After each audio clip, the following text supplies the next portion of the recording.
Simba. Hey, welcome everybody to Tri Virtual Roundtable. We want to welcome you all here. Hold on, let's get some. All right, we have special guests with us today. We have the team over at FTL, the Multiverse team. They are with us. And hold on one second. Yep, there we go. And we're going to introduce them in just a second. My name is MrHarmony. I'm Devlin. I am a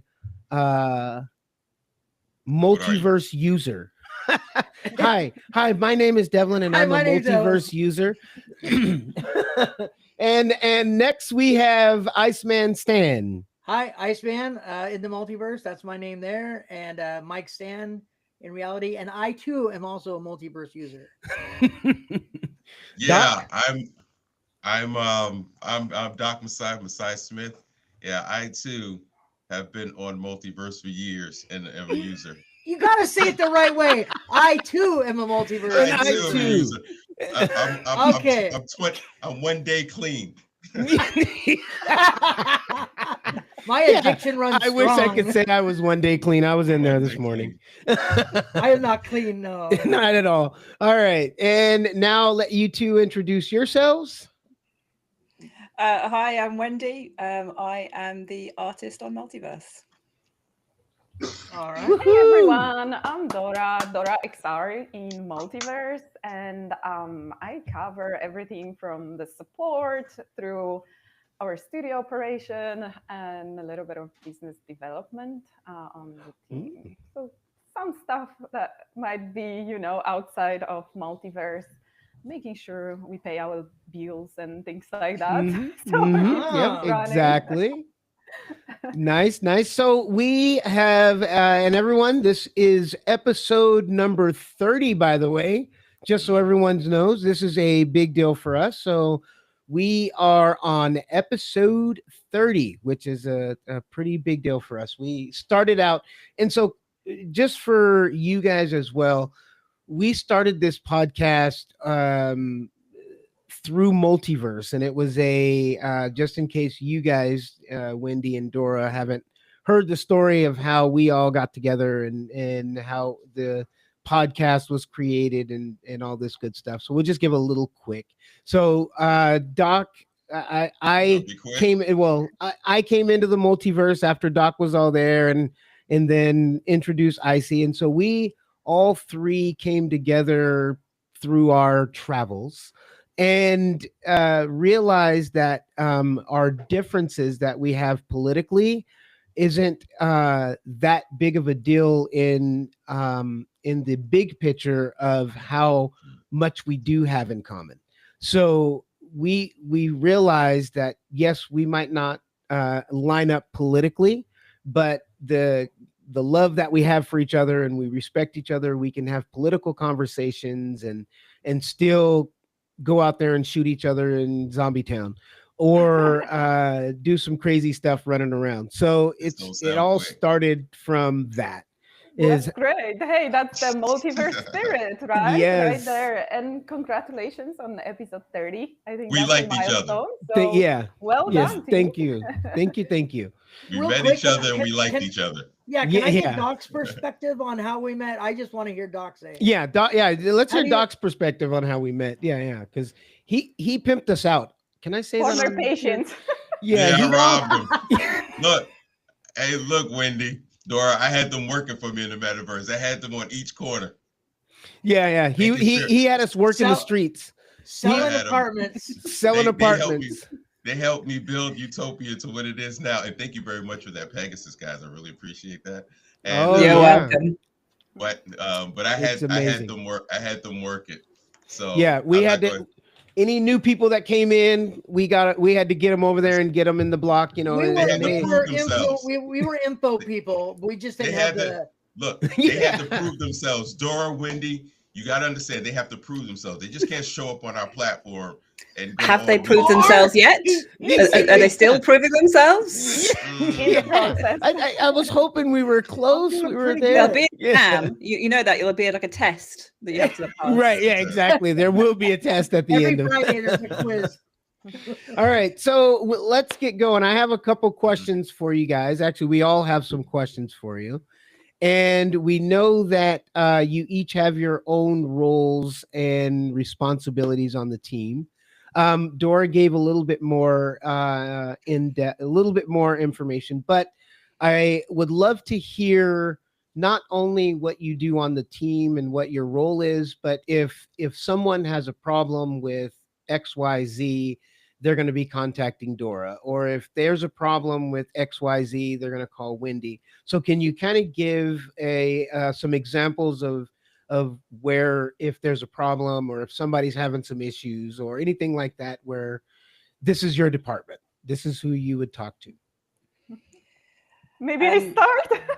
Yeah, Go ahead, Dora. Go for we'll it. start with alphabetical order. Yeah, I'm going to completely pass the buck, and just for the sake of the listeners here, that all queries should first of all go through Dora. There you go, guys. She is the filter and the cataloger and the general first point of call, but she is the best person to then triage everything and send it out to who actually fixes the issues. Oh, that's the tough job. Perfect. Yes, that was okay. So, That was and half I'm the here, answer. you know, in the Eastern time zone. So I'm in Tampa Bay, Florida. So Oh, okay. Oh, are yeah, you? so Oh, I'm really? matching. I am, Oh. yeah. So I'm matching a little bit, you know, time zone of actually majority of our multiversers out there. Yeah. So because UK is starting a little bit too early for me, but you know, towards the afternoon as well, checking our support inbox, any bugs reports and things like that. I also focus on the storefront, so storefront's approval. If you have any questions, or if you are, you know, waiting for your storefront to be approved, ping me.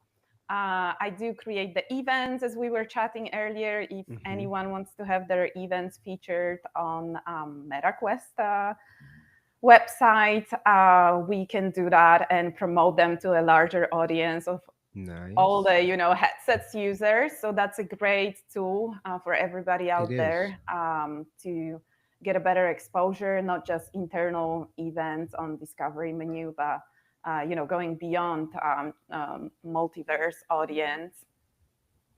I send out a newsletter as well. So if you haven't signed up and you haven't seen it, please do sign up. I have not seen it. No, honestly, I have not seen it. Really? No, really, guys? guys? I shouldn't have said that out loud. No, Oh, you got it. You got it. Yeah, I got it. I just got your new one you sent out recently. Somewhere. Yes, so definitely we can share it on our website. That's another important, you know, place to go. Multiverse. Yeah, I go there a lot.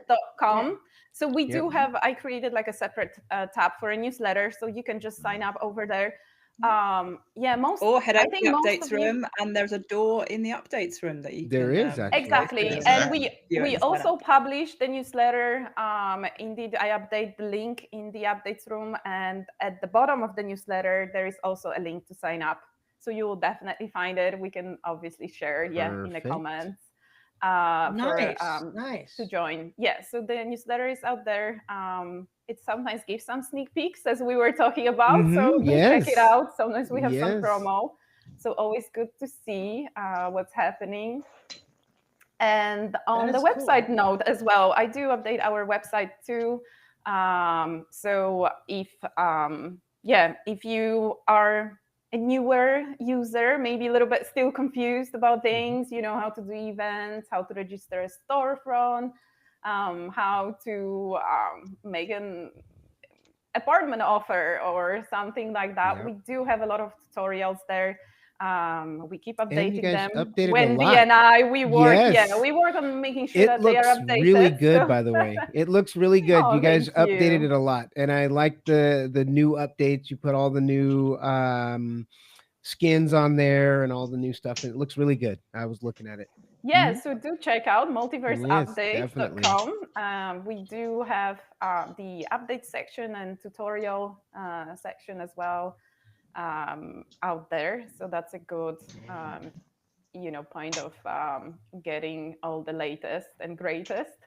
But then, as Wendy said, our updates room in the app is another space to check. We do feature it on the discovery menu at the moment, so it's very easy to find, and obviously from Grand Central as well. But on the discovery menu featured section as well, that's another space that you can get promoted with your amazing creations. So if you would like to be featured, it's very easy. Just reach out to me at support at FTL Ltd.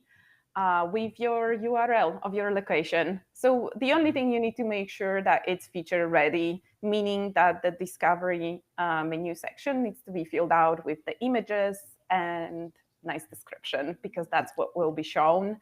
And any location can be accessed directly from discovery menu. For featured events, it works a little bit differently. If I do an event that is being featured, it will only teleport any visitors during the event itself. So usually it's actually better to feature the location, so you can attract people, whenever they see all it the on time. So they can just instead of just check out during your the event. Your storefront, your mall, your gallery, your podcast studio. So yep, exactly.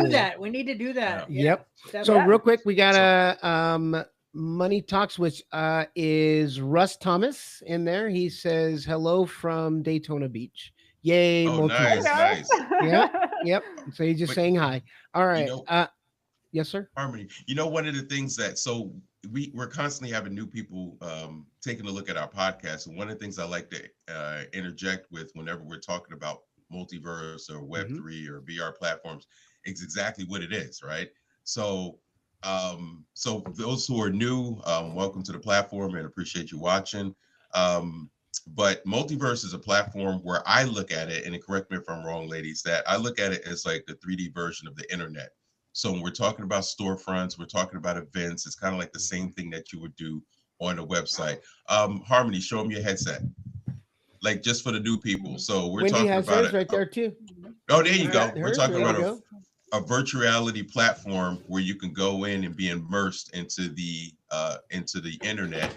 And they always say the internet itself right now is a one-person platform. It's like singular, like I'm here on the internet by myself, but virtual reality is a multiple person kind of existence, experience. or how do you say it? Experience. I'm sorry. Yeah, exactly. So I just like to tell people that we're talking about VR, Web3, and this brand new technology that's taking the world by storm. And Multiverse, FTL is one of the platforms that's developing that world, so people can socialize, create businesses, and really develop and excel in this new technology that's coming. So that's my Dr. Smith explanation. Yeah, to expand on that, Doc, that's largely been the kind of the vision of what we saw Multiverse as. It was when we started, 5 years ago. You've got to remember that this word metaverse, no one really knew what it was. Everyone was talking about the metaverse, but no one really knew what it was, because it didn't actually exist, and there wasn't a defined, this is the thing. Kind of like the internet. When the internet first came about, no one really knew what it was and what it could do.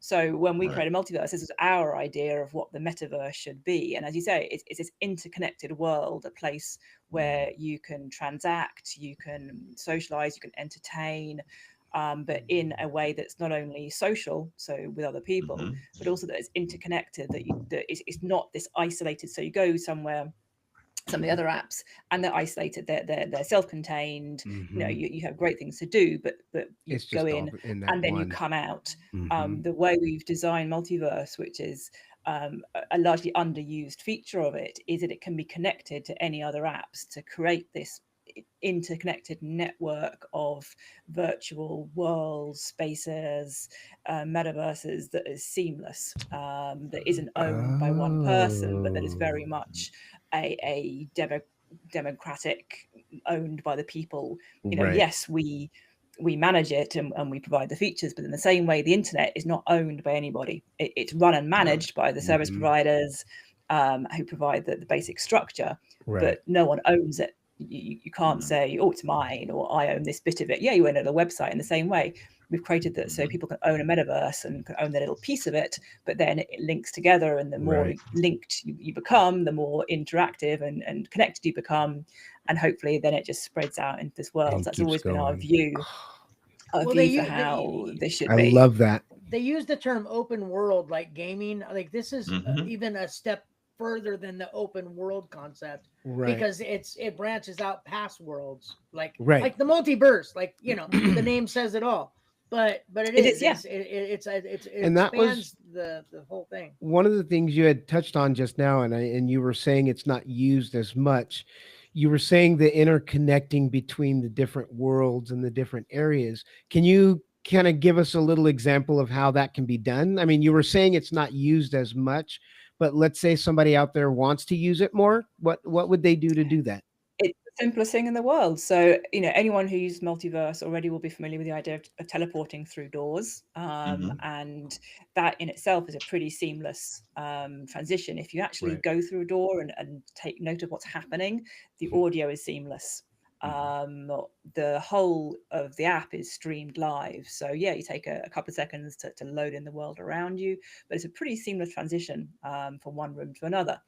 But the thing is, what you can also do with doors is not just link between places within our app itself. You can link from our doors to any other app on the entire MetaQuest platform. Wow. So if you go into so when you boot up your MetaQuest headset and you're in that little library room with your library in front of you, there's Gorilla Tag, there's I don't VR chat, whatever, VR chat, whatever, any and every single app, they can be linked through a door in the multiverse. Now, what does that actually mean in practice? That means that when you click on that door and you teleport through a door, rather than exiting the app, going to the home room, going to the library, going to that home room, going into that app, it will take you straight to that app, provided you've purchased it already and it's downloaded on your headset. If it hasn't, it'll take you to the store page so you can purchase it. So we've used this, for example, to promote the Flip, which is the game that we released last year. Oh, excuse me. If you head over to the Flip showcase, there's some big doors there. You click on those doors, it will take you straight to the Flip app without having to exit or go through any kind of loading areas. Likewise, in the Flip apartments, if you click on that big kind of shimmery Flip logo, that will take you straight into the app.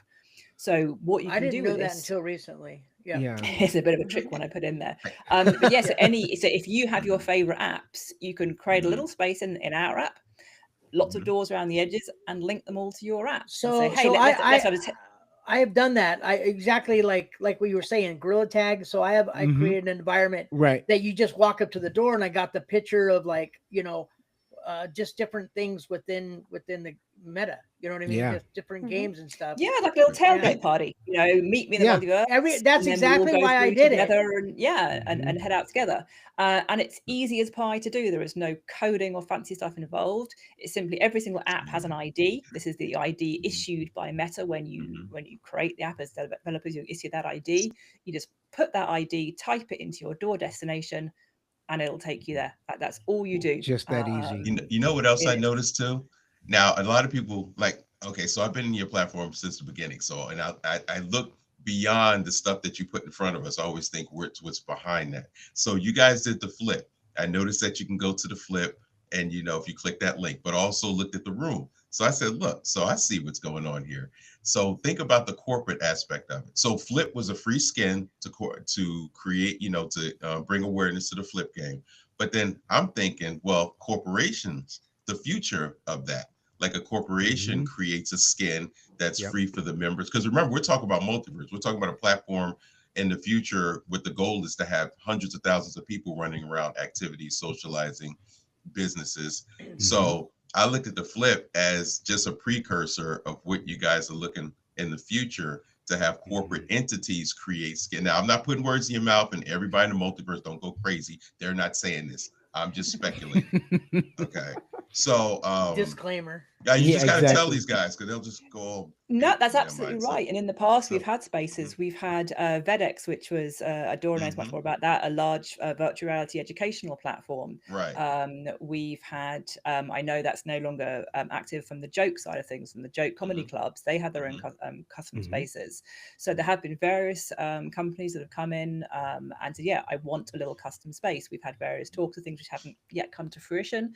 I mean, Tri Virtual Roundtable Roundtable's going to have a space. Exactly. I want to say you guys have your own, spaces and whatever you're passionate about and enjoy. There's level of customization. I love it. In other words, I see your visions. Enterprise clients, they'll get a full customization, but even as just basic standard level clients, you can still have a serious amount of customization in some of these areas. The storefronts, you can, kit it out in your entire design. You can have a door linking to your podcast, a door linking to your actual, if it's a game you're promoting, or other area to your website. You can, make this a very much a 3D environment. Now utilize as much as possible. Yeah. And not just indoor spaces, but now you have so much customization for your land, so you can design, your entire district. You can use all those amazing sounds that Wendy. Yes, immersive. I love that word. It's immersive. It is. I love and very social as well. Like we were saying, some spaces out there might be a little bit isolated. This is super social, immersive, and very creative as well, because we provide all these tools for anyone to easily customize things, make it unique and their very own version of the metaverse. I mean, a great example of this is the art district, which is one of the very, very first districts that set up. It was a collaboration, a union of artists who came together, who've got some amazing galleries, who all entered the same space, created the little district. And there's several of these throughout the place as well. There's over in Paradise. In Paradise, in what was the other one? Various of the malls that have been set up, really come together and created these really unified spaces that really, once you're in there, you're in this environment. You're seeing all of these different traders and artisans and creators, just doing some amazing stuff, and no one can have failed to have noticed with the recent plot stamps that came out with the outdoor forests and the more environments, how that has completely changed the feeling. You walking around, you're like, wow, it's yet another layer of you actually in this space.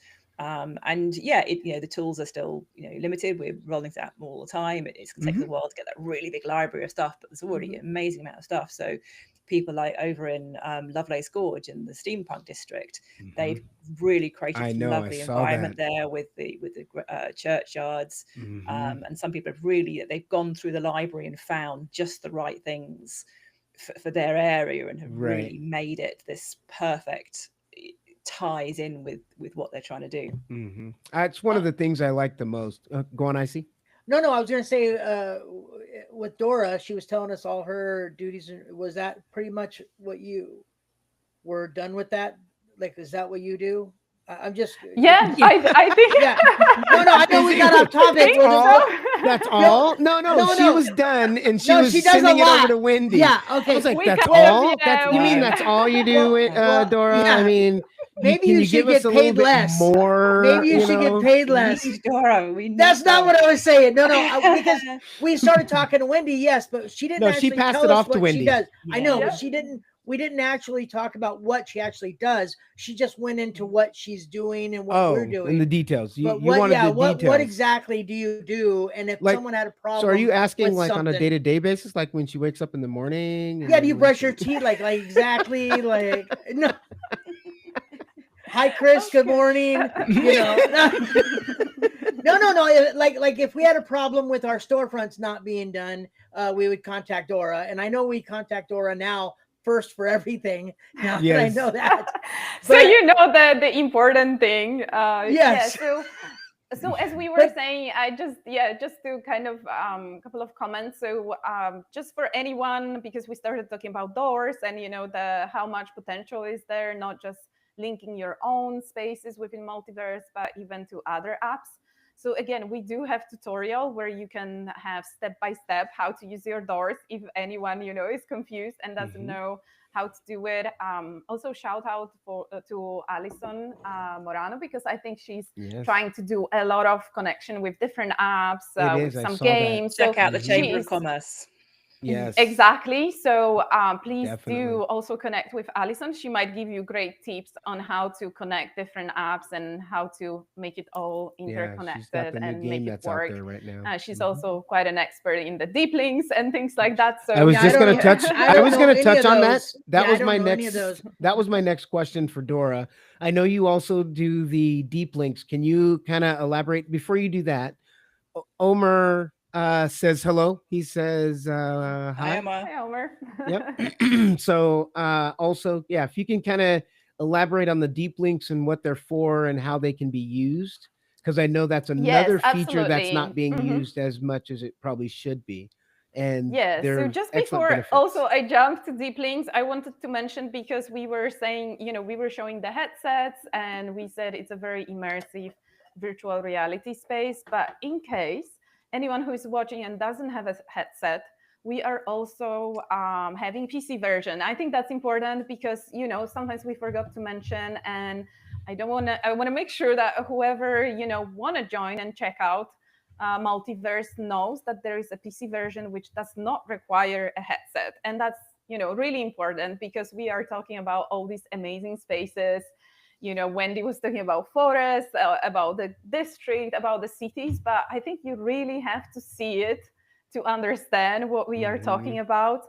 So even if you don't have the Quest, you can join Multiverse from your PC. And that requires creating a Meta Quest account. But from there, it's pretty easy. You just download the app link and you can run it on your PC.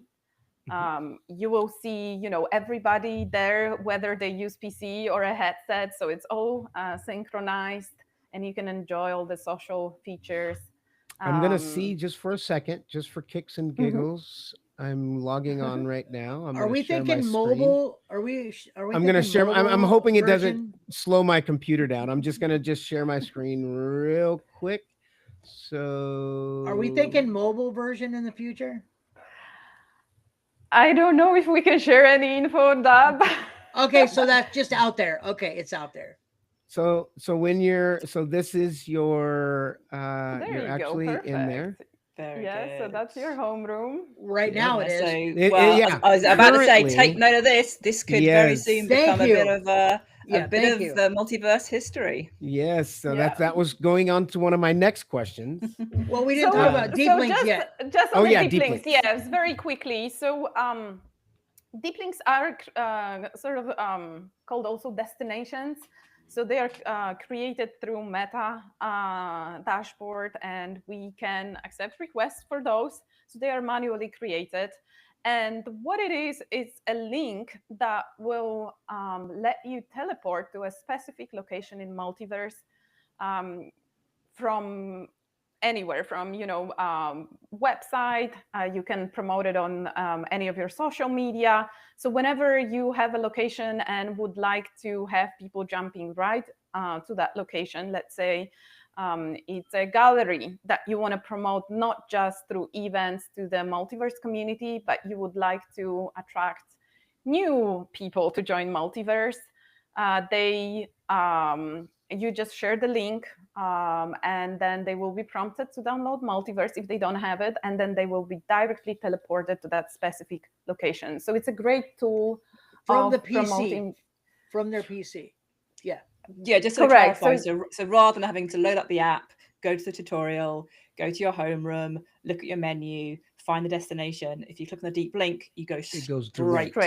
That's in your headset, I see. That's in your headset. So you're using that deep link from a desktop, and it will launch. But you can that's what I was going to say. For your desktop also. Now we're integrated with desktop, so we could promote it that way too. They'd be able to click on our website, and it would be bringing them right to the environment. So actually this is a great comment, because on the PC version there is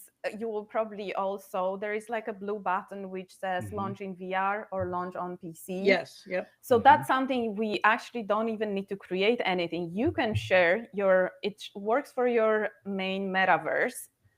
link, your metaverse link, full URL, if you share it, other people can actually open it in their browser and just click launch on PC. That's right. So that's, that's a great tool to use, because I know sometimes you can even on your website say, hey, this is my virtual office, click here to check it out. And or check my gallery, it's out there. From your website, right? From the website. Exactly. Website, social media, you can share that link anywhere. I like that. So that would prompt the launch from PC.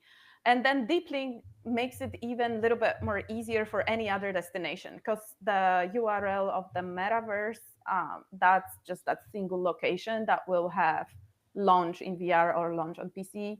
And then the deep link could be, your storefront. It could be your gallery, lecture hall, lobby, whichever location you want to share.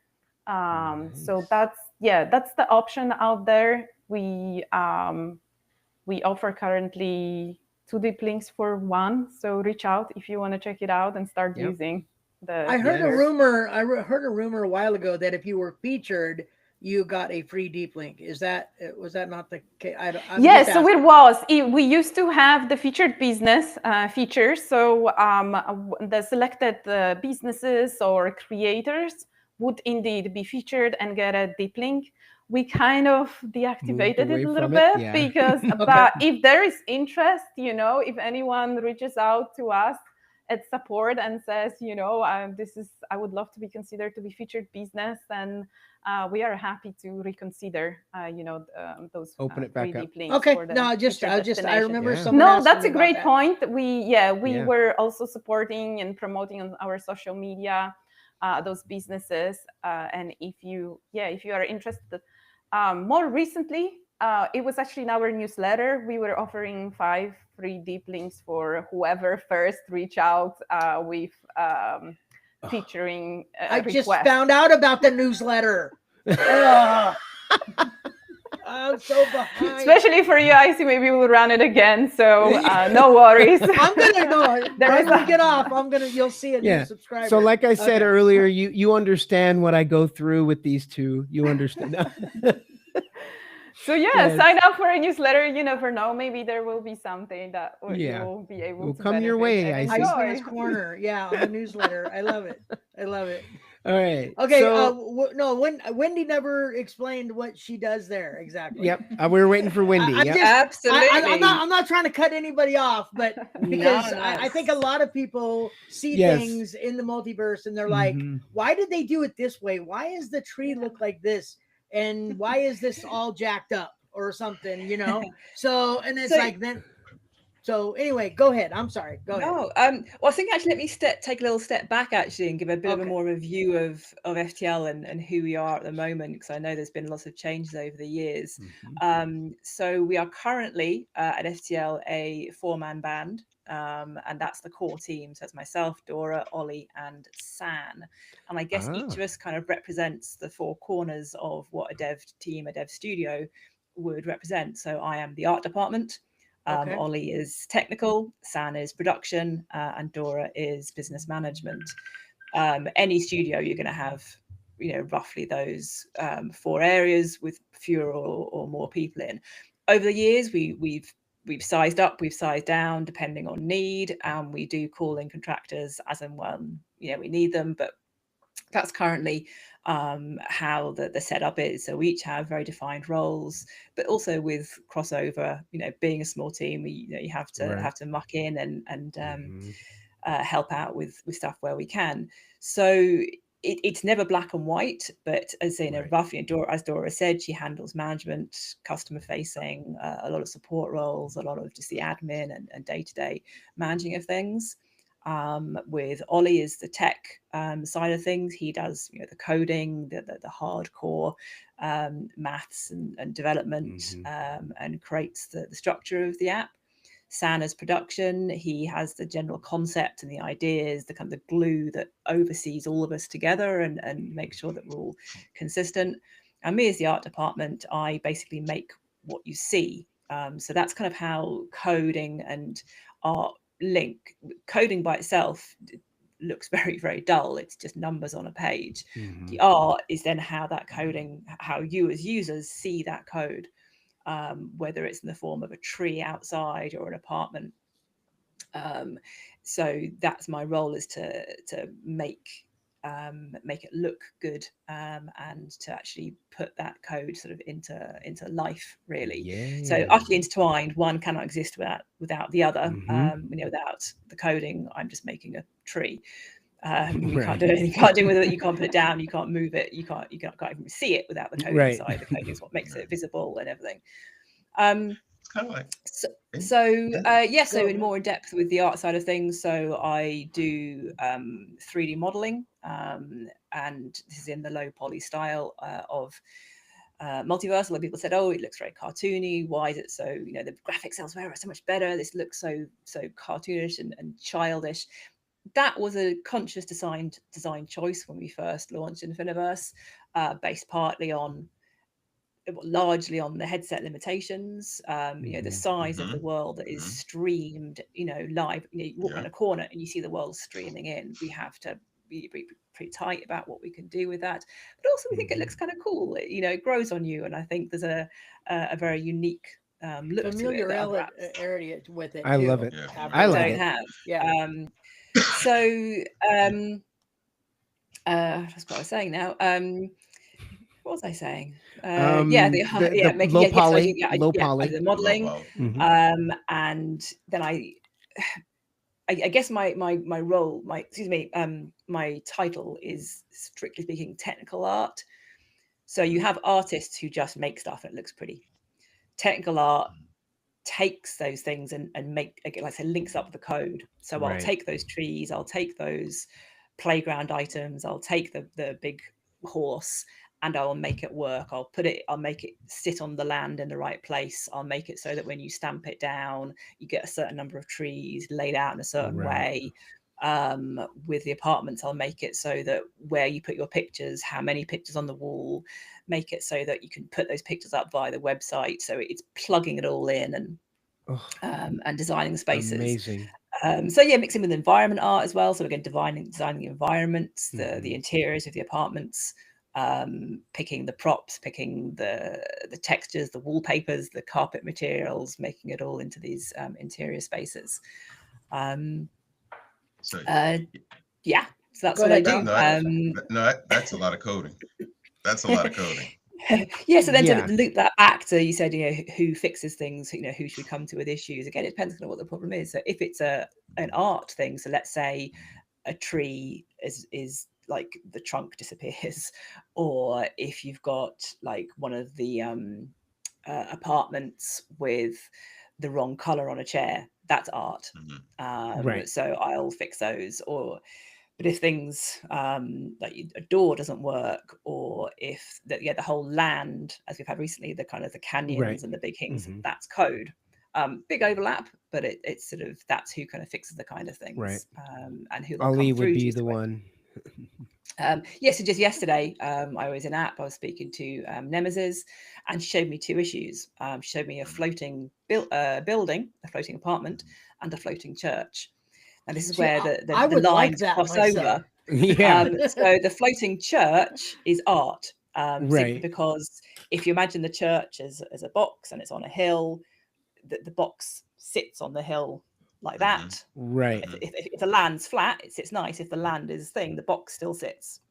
So the art just gives it like stand up straight. Makes it stand straight and fits it in. The floating building, that's actually code, because the way the buildings are created, and the little kind of layout and the way they're sort of set up with the icons on the front and the addresses, that's covered by code. So even though on the surface it looked like two similar things that were floating, they're fixed by different people. The way I look at it, I'm muddying the waters, but that's that makes sense. Makes a lot of sense. Well, so I think new people have to understand, like, there's a lot of people in the multiverse. There's a lot of buildings. There's a lot of apartments, a lot of trees.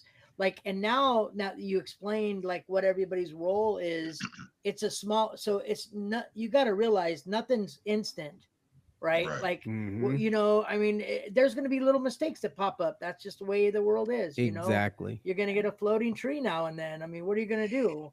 It isn't, and the way with game development, it's so intricate. You will fix one thing, and it will just randomly ping something else somewhere that you didn't. We're experiencing that right now. It's like an algorithm, right? So it's like you have this one main part, but it kind of comes down to many parts. So if you change one part, it may change the algorithm at that particular part. All the way across. You didn't even think were connected. So as a case in point, and this is going to be something that I know people get excited about, the Ferris wheel that has been sitting there in the wings for a long time. So in essence, just to kind of fill in a little bit of backstory here, the Ferris wheel was released by mistake. When we were designing the initial round of statues, we thought this is great, but you need to be able to ride it. We don't want to release it until you can ride it, but it got released by mistake. A couple of people stamped them down. We thought, so let's take it off for sale so people can't put them down.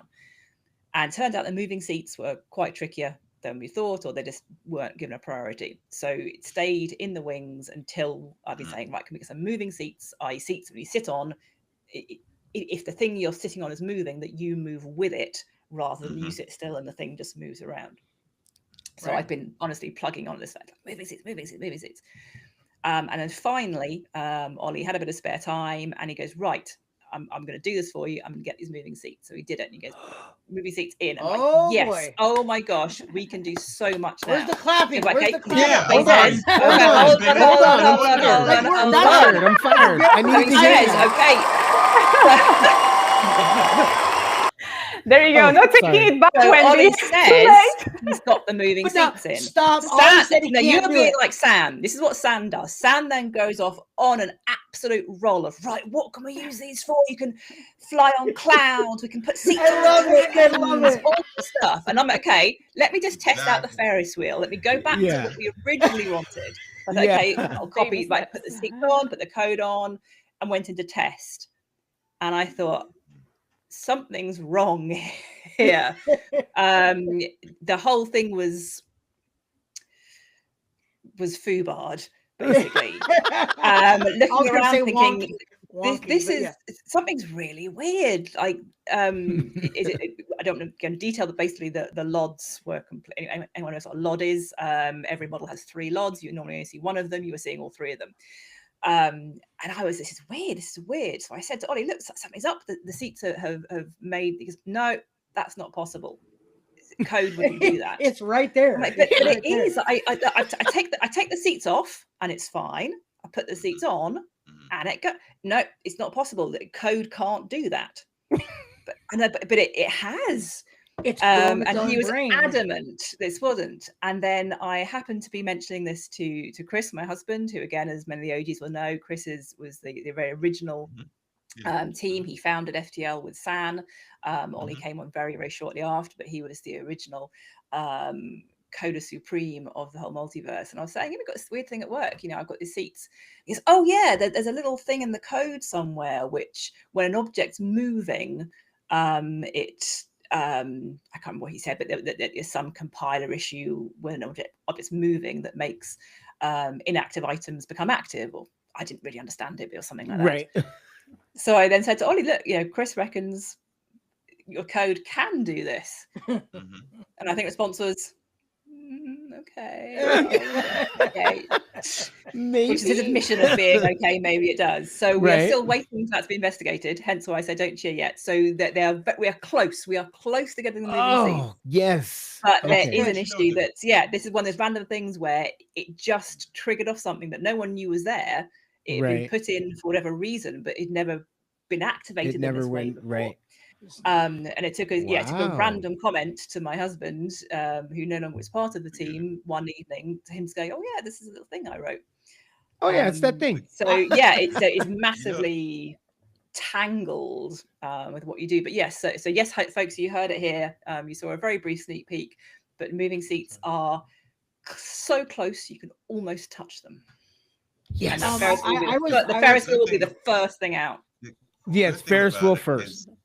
when you guys do things like that, again, I always look slightly beyond, right? So exactly what San said, exactly how I look at it. So once you get that seating mechanism, now all of a sudden that could be transferred to motorcycles. You got ATVs, like the jetpacks. And thanks for getting the jetpacks faster. Faster, too, because people thank you. Faster jetpacks. Yep. Hold on. Little boat plane in the marina. There we go. That's for the jetpacks. Now, I will Wait, say what about that the marina? Wait, what? The little boat plane in the marina. Oh yes, I love it. Fly. Yes. I can't wait to. Okay, so Doc, you got any questions? Let's hear your questions, Doc. Come on. Back to you, Bob. Yeah, back to you, Bob. Come on, Doc. You got questions. I do have something to say about GamerSan. Oh, real quick. Really? Okay. It was my question time. Go ahead. You do your thing. No, go ahead. No. I'm totally messing with you, Iceman. What were you gonna say? All I was gonna say is how you said that GamerSan ran with it, right? You tell him we can do one thing. I was in there talking to him, and he was saying, yeah, they said exactly almost like you were talking about. They're like, well, I said, well, why can't you do that? Just do that. And they're like, we can't do it. Like, no, I want you to do that. And it's like, it's not possible. And he's like, but I want that. And it was like, he kept going over and over. And I'm like, so now when you said that, like he ran with it, I can totally see why. Anyway, that's all. I think that's what kind of makes the team work, that makes it good. It's pushing the things in that way. Yes, San comes up with stuff, and a lot of it is utterly crazy and unfeasible. I like it. But that like 5% of it that's just crazy enough that we can do it. That's what pushes you that little bit further. And he has those ideas and he has those whims of fancy. And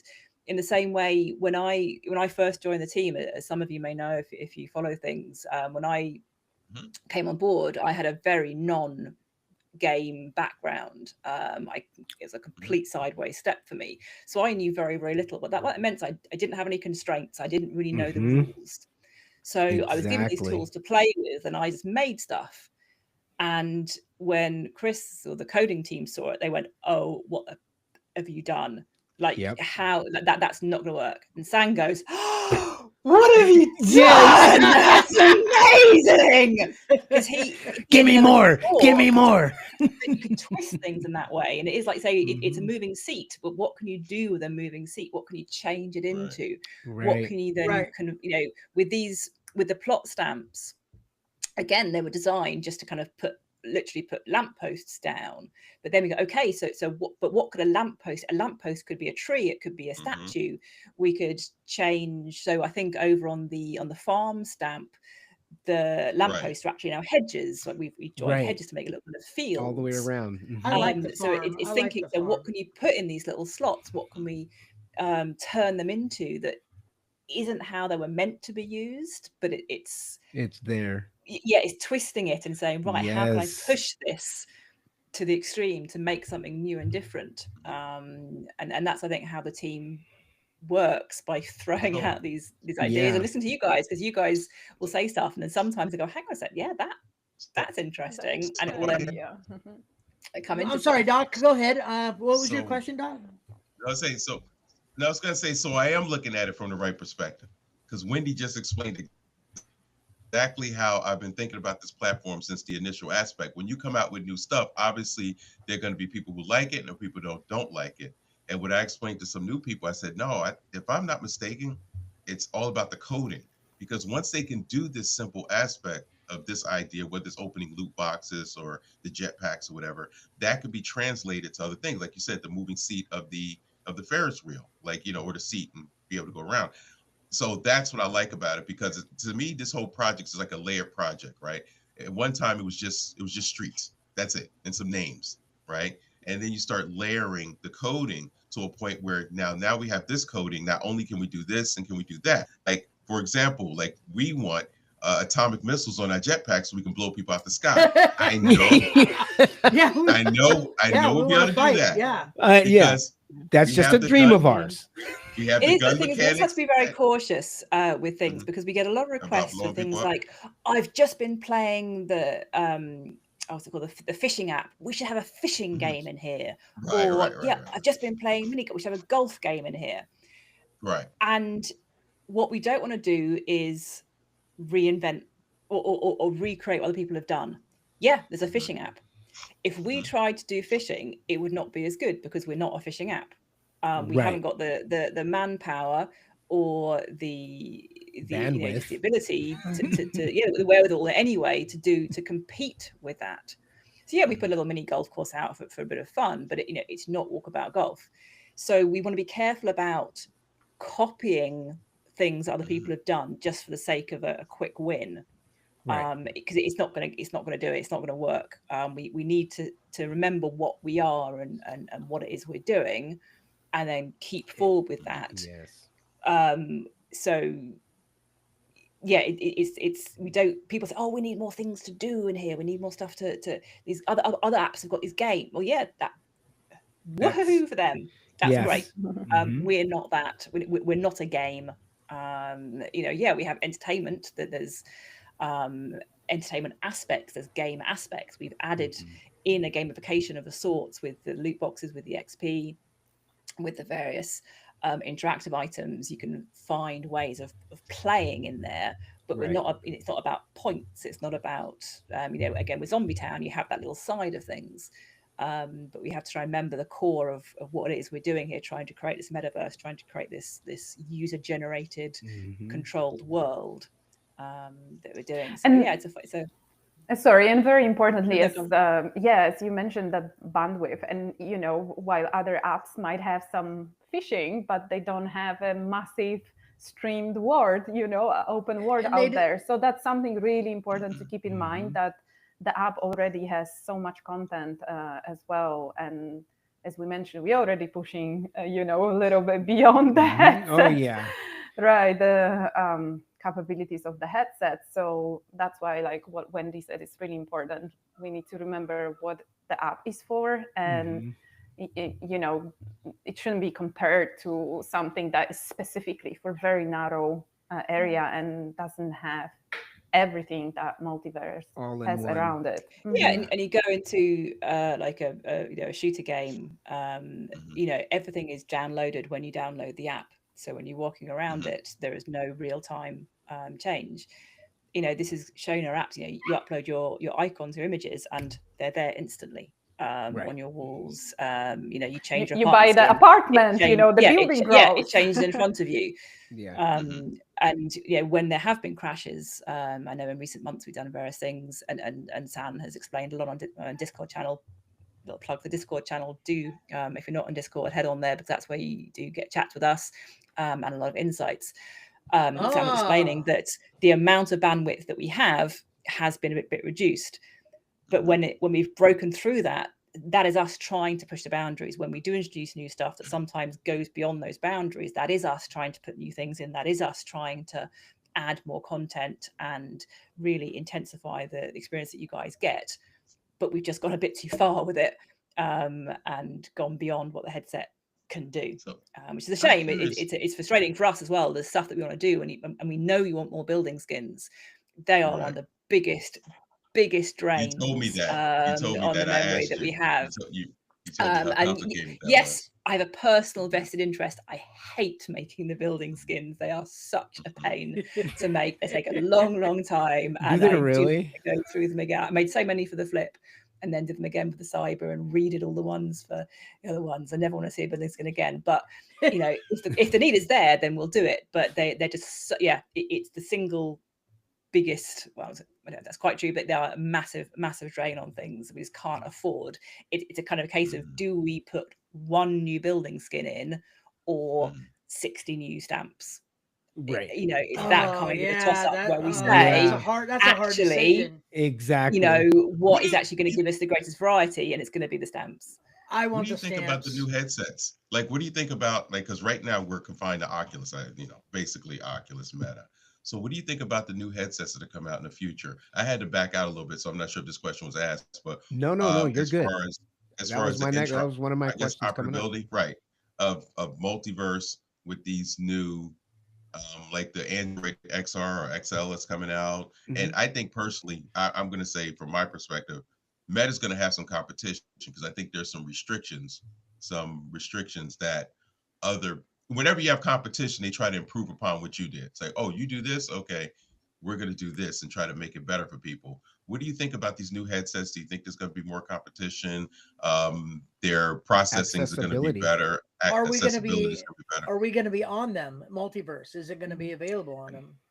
Unless Dora has input, I suspect San is the one you want to answer that. Ask that I know. question to. He's okay. I'll answer it. With things. Dora, do you have some info? Step in. You can step into San's shoes and. Hopefully San's gonna join us soon too. No, hardware isn't my forte.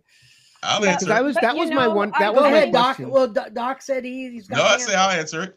Look, more competitive headsets are going to come out and have for other applications. Yeah, we're losing. Your Wi-Fi, Doc. Yeah, I think definitely. There's no doubt there will be more headsets. But, at the moment, I just kind of gonna jump in until we have Doc back. Yeah, but I think if you look at actually, market share and what is happening at the moment and in the nearest future, it's definitely Meta headsets. I think the stats are out there, so it's still that's the problem of market share. So there is no question here that you see it on cell phones. I don't know what the situation is in the States, but certainly in the UK with cell phones, obviously with Android and Apple.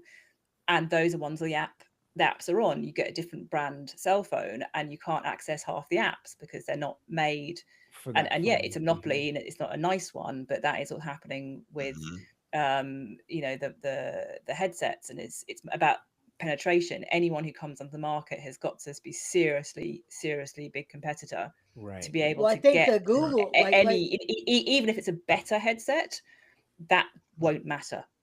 It's getting the numbers a lot of people. time as well, right? Right. Meta's had a little bit too much head start, and that's kind of what I was thinking also. But with the new platforms coming, the new headsets coming up, will it be cross compatible, and with the newer headsets as they start coming out? I don't know if is it exclusive only with Meta?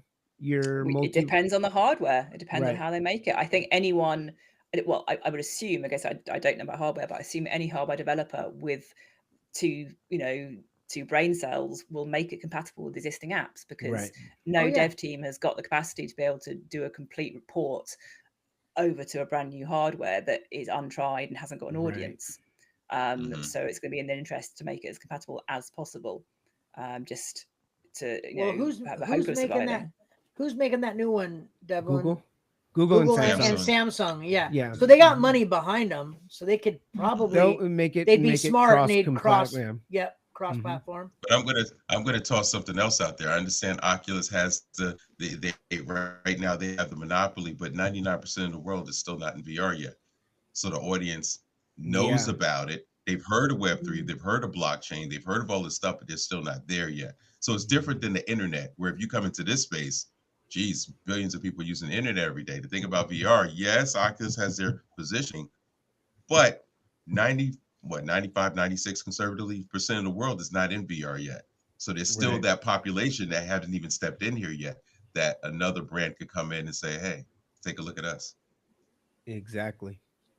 Yep. Yes, and we all know limitations and kind of how bulky it can be, and everything about the headset right now. But I think everybody is also waiting for a moment when it's more accessible. Like you said, to the other parts of the world, to wider communities. So that's definitely this is still very early. We are still within that early space, but I think there's no doubt, with AI and everything that is happening, that there can be a lot of progress. And even just from the sort of hardware perspective, we know how much improvement there can be make it. I was talking to someone new, fairly new, and they were in Horizons and Multiverse, and they said, Multiverse is my favorite. There's way more. She loved it way more than the other platform. And I thought to myself, well, they're different platforms. Obviously they're different goals for the platforms. But she opened my eyes to things that I didn't really think about, that I took for granted in the Multiverse. YouTube you know, the different, like how the ease of putting pictures up on the wall, all these things that she's like, that's so hard to do over there, but it's just easy here. So I just basically took the platform for granted a little bit, honestly. And it was designed, the way Sam will describe it is a bit like website creation, like Wix or GoDaddy. I don't know if you're going to have those over in the States, but literally drag and drop. In order to create a website, you just drag a picture, drop it, and the kind of the website bit gets done for you, the magic. Exactly. So that's what we kind of wanted. You drag and drop things and a virtual space gets created for you to make it just super, super easy to avoid any barriers from that side of things. And that was so when I first got involved in Multiverse, that was I have an IT background, so technical background. I love technical stuff. So I was like, okay, I'm gonna jump in. Got my headset. My son got it for me for Father's Day, so I'm excited. I'm gonna go in, and then I'm gonna get over there. So then I went over to some of the other apps, and I went over to Horizon Worlds and realized, oh, I can create worlds. Oh, cool. I'll start creating worlds. Yay. Wait, no, it's not that easy. Wait, hold on. You got to change this. And I was like, well, it's not that easy. Then I went looking, and then I found Multiverse. And once I found Multiverse, and then I realized that I can make these rooms infinity. I can make the pictures on the walls cater to what I want. And it was just drag and drop. And that was the big sell for me coming into it, is I can create this great environment where I can advertise my kids' stuff, my family stuff, everybody I love stuff, and I can just make them their own room and make it catered to exactly the way they like it. And all I have to do is drag and drop. And I was like, it can't get any easier. It can't get it's just a no-brainer. And again, that's what sold me on it, was the ease. And thank you for making it that way. You're welcome. And also another thing to add that is possibly overlooked from users, but from a dev side of things, is we can add new stuff that doesn't require an update. So we will put in new templates, new rooms, the planetarium can grow. It doesn't need an update. Cool. I didn't even notice that. No. I did notice that. From our side of things, it's great because it means I can produce endless content. Yes. And I don't need to wait for an update or plan an update with things. And that's huge, actually. So that's actually really big. Server-side stuff. So with brand new features, with brand new tools, that'll go with an update. But yeah, just new rooms, new samples of the same thing. You just literally create metaverse, and it's created. It's expanded the whole app by however many rooms you want to expand. You want to buy 10 apartments, you buy them, and the app has expanded. It has grown, and you don't need to update or to save. That's true. Or download. I didn't think of that. It's just I really didn't think of that. That is, that's really, actually, that's pretty big. And how that, okay. So, Wendy, if you don't mind, if there's anything you would love to share, special treats for us, or that, if there were something that were to, I'm just going to throw this out there. If there was like a pirate ship that if there was, I would be we would no, I'm just kidding. But anything, I've given Wendy access to be able to share her screen, and hopefully we get some treats. I'm just throwing that out there. You see, on the one side, it's a bad time to ask because I'm actually quite up to date with stuff that I've released. All of the plot stuff went out and was live. There's a few little rooms in the making, but there's not actually much that is in the pipeline. So in a way, it's a bad time to ask. Sometimes I'll have. Well, I have a question. Shed loads of stuff. Right. Hold on. Oh, yeah, go ahead. But you have seen Here we go. how do I share on Zap? So you've seen various sneak peeks. Now, before I share anything, what I will say is this is from my editor. So this is not live in app. This is not the same as you'll see in app. Some things are different. The lighting is different, and it's also not finished. It's all work in progress. So people will jump on there. Oh, I don't like that chair. Yeah, exactly. It's all very much work in progress of what we currently have. So I will reveal now, as everyone has been saying, that is going to be a new homeroom. Drum roll, please. Hold on. Let me get a drum roll. Into the app. What we're doing currently, we are completely overhauling. Know that we are overhauling the onboarding process for new users. Sorry. When you, as you already know, you can mark buildings as welcome buildings. So what does this mean? That as a plot owner, you can pick any building and mark it as a welcome building. When a new user, a brand new user joins the app, they will be assigned a homeroom at random from all of the welcome buildings across the whole world. Now, these have to be unowned. So if someone else, even if you yourself, the plot owner, already owns the apartment, that will not be included in the mix. So it will be a brand newly created apartment in the building. So the building will actually grow when this room is allocated. Now, this homeroom is going to be pretty awesome. It will be the starting point for a brand new user. So this really gives you the chance to create a city that, or an area that welcomes these new people. It'll be the first thing they see, the first experience of Infiniverse, of Multiverse, will be this area.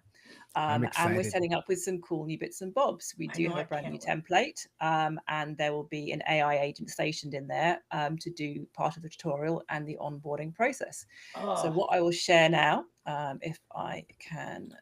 And I just wanted to emphasize what Wendy mentioned, because I think there was some confusion. So again, the apartments that will be assigned to newbies will be newly created apartments. So you cannot really decorate the apartment that is yours and then hope that, somebody going to get it. It's a newly created apartment, but as a plot owner, you can, customize everything around that building. So your plot, any storefronts that you have, any stamps that you're going to have on your land. So you can make it really nice and welcoming for the newbies. But the apartment itself, it will be newly created apartment. So also you will need to make sure that the building you're going to tag has unlimited floors or has 10 extra floors, because if it's maxed out, nobody can move in, obviously. So if it's unlimited one, and you do it with multiple buildings, that obviously means more chances to get someone and you move into your area. We are discussing the idea of maybe allowing a customization option somewhere, but this is down the track. So here we go. If I go, here we go. Get your glasses on. Ooh, so this is the homeroom. The new penthouse homeroom. As always, each penthouse and apartment version will be separate. Now, it is unlikely you'll get a homeroom penthouse because most of the penthouses are taken up, but this nevertheless is. So when you arrive in the room, that is amazing. We have some new furniture. Yes, more classy furniture. Oh. I hope everybody's excited as much as we are. Look at the upstairs loft area. I know. Okay. Oh, it's a loft. We can go upstairs, right? We can actually go upstairs. What? That's what I'm talking about. That's what I'm talking about. Look at that. Look at this. So nice. Now, see, this is what I'm talking about. This is the old view. So you will get, obviously, whatever view is outside the particular apartment will be seen rather than this. Oh, my goodness. Yes. A big pirate ship would be so fly out and back in. Look at that. Look at the patio. Brand new homeroom. Look at that. So now can we get these still? Are all of them going to change? Penthouses change to this, or can we choose? So this is the homeroom. So whichever room is your homeroom, this is what you will get. And we can choose this as our new homeroom. We can choose this. I'm unclear on the ins and outs. We're still working on the very final details of changing skins, of switching, whichever. So as a new user, you will get allocated one of these rooms. As an existing user, your homeroom will become one of these. Oh, so this is going to be our actual homeroom. And yes, and you will mark. Love it. I believe that's right, Dora. You will mark of your apartments, or you will select your homeroom. to be? Yes, so I think there will be an option for you to select your homeroom. So if you are allocated, one of your apartments will become your homeroom. Oh my gosh. If you want to change it and you want to, make one of your penthouses your homeroom, there will be option to do that. But this skin is specific to the homeroom. So you cannot, go crazy and change all of your penthouses to this skin. Yeah. You will only get one of these. Okay, so it's not the penthouse. Okay. So it could be, Doc, it could be if you choose a penthouse, one of your penthouses to become your homeroom, you will apply this specific. But the actual penthouse isn't going to change to this design. So this is just the homeroom design, correct? Yes, that's correct. Yes, whichever room is your homeroom will be this. All other penthouses will be. But that's way whatever they currently are. Oh, I love this. Way awesome. Yeah. So we have over here the BDI. We'll notice this little what is that? Wait, what is that? This is that a hologram in here? Where your AI agent will be stationed. So that's the AI agent home. Oh my god! Indeed. So for the new users, this will be part of the tutorial process. So the AI agent will offer information and advice to brand new users. They will welcome you to your apartment. They'll explain whose district you are in, who has gifted you this lovely apartment. Yay. And that's based on our description, right? That's based on the description that we put for the yes. So it will say along the lines of, hello new user, you are in number 4 Lumpfish Terrace, which is part of the Utopia district owned by Doc Maasi.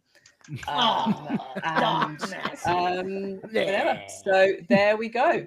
Lovely. And you can go outside. You can go out on the balcony too. Of course, as all existing on your home. Yeah, room. No, yeah. I know. I just. But I like that on the homeroom. I like that. See, now we might just be hanging out in our homeroom more often. Oh my goodness. That does look good. All right. I don't know why. I'm just like a little kid in a candy store. I'm blown away. Time, like that is so. So Honey Bear, just real quick, Honey Bear said, good morning, just joining in. Hi, and then she also said combine some of the perks of Horizon Worlds would be cool. Yeah. And then Russ goes, the crowd goes wild. Okay. And the crowd goes wild. Yeah. So yeah, because we love the new features. And so with Wendy doing these new that new homeroom. And I'm glad you defined that a little bit more. I was thinking it was going to be a penthouse, but I'm glad. But I love the homeroom, and I love the fact that we can now, like you said, go out on that patio in our homeroom. So man, now we might be hanging out more in everybody's homerooms and stuff. That's true. It'd be kind of cool. Yeah. All right. Next question. You got another question? Yeah, Doc. Oh, go ahead. I was going to say, because I know, excuse me, a little bit of a call. And I don't know if this is repetitive, and I understand it's on the backlog, but I know recently people have mentioned avatars, so I don't know if that's repetitive. That is my question. I know some people ask those questions. A lot of people were asking that. Yeah. So and I will and Wendy, or of course you don't have to answer this because I don't know how technical this is, but some people ask the questions.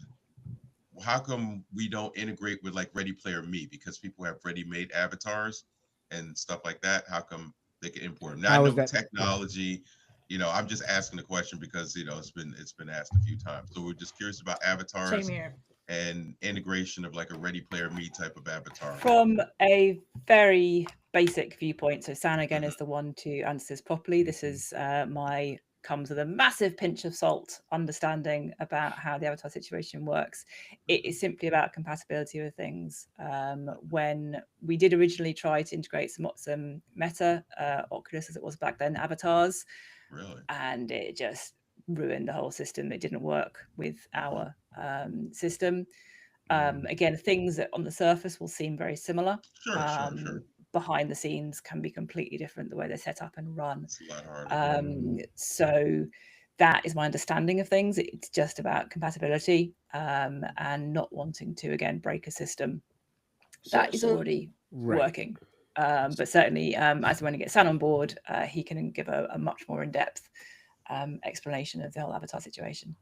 People were asking the other thing to add that in terms of avatars, if they are coming from outside, we just have no control over any updates and, any compatibility. So that could be like a long-term commitment to keep, spending coding time to make sure that it works. It's very risky as well when you think about it, because we just don't know what's the direction, if it's avatar from outside, how long it will last, what's going to happen to an them example of that is future.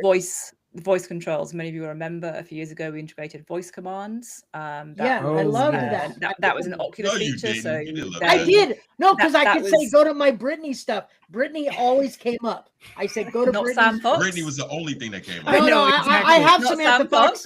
I have Samantha Fox in there. I have a concert. Yeah, so that was a feature that was actually created by Oculus, and we were one of the first people to trial that, and we actually did a huge big promotional campaign with them for the voice controls, and it was brilliant.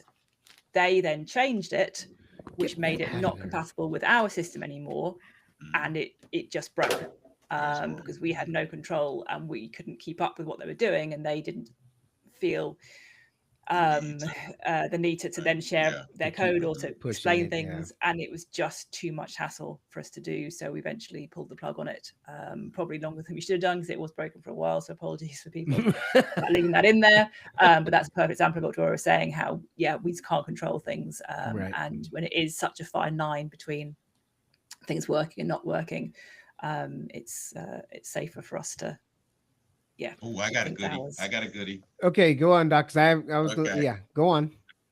I'm sorry about that, Deb. No, you're good. Rooms so I understand we're a business app to some degree, because you have the lecture halls, you have the corporate rooms and stuff like that. Is there anywhere in your future where we would be able to control some of those rooms, where it's like invite only, not buying an apartment within a building, because that seems, because if you're going to have big events, that's not really feasible to some degree sometimes. But if you have an event that's private, is there anything in the future where people have to be granted access to that room or something like that? Because right now, if you're having a meeting, somebody can just jump in. Like, we were having a meeting with the hello people one time, and some ignoramus from somewhere just came in and decided they want to get loud and get stupid. And that was before we had the blocks back. Right. And, just got really silly and cursing and stuff like that. So we couldn't really get rid of them. So the curiosity was whether or not we'll have rooms where we can control who comes in. We can lock it and have a private meeting, a private consultation, or something like that. Invite only. And stuff like that. I mean, that's probably a long way of saying it, but is that in the future?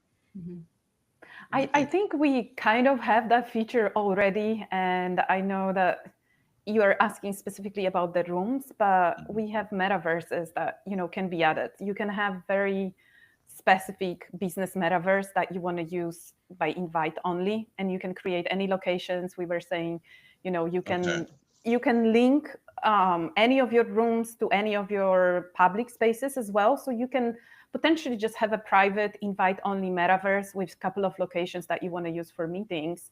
And that would be only for metaverse members. So you would need to add someone to be a member of your metaverse to, be able to enter that space. So I think this is a really good feature to use, because you can, you can always create additional metaverses. Right. So metaverses can be lock it and make it personal. So you can't control it at individual room level, but if that metaverse only has one room, then you could imagine you could have, obviously, there are the subscription and limit issues, but you could have 5 metaverses, each with one room only, or a holding area, an entrance area, and make them private. So the storefront situation with the apartment by the storefront, that is kind of an example of how that works.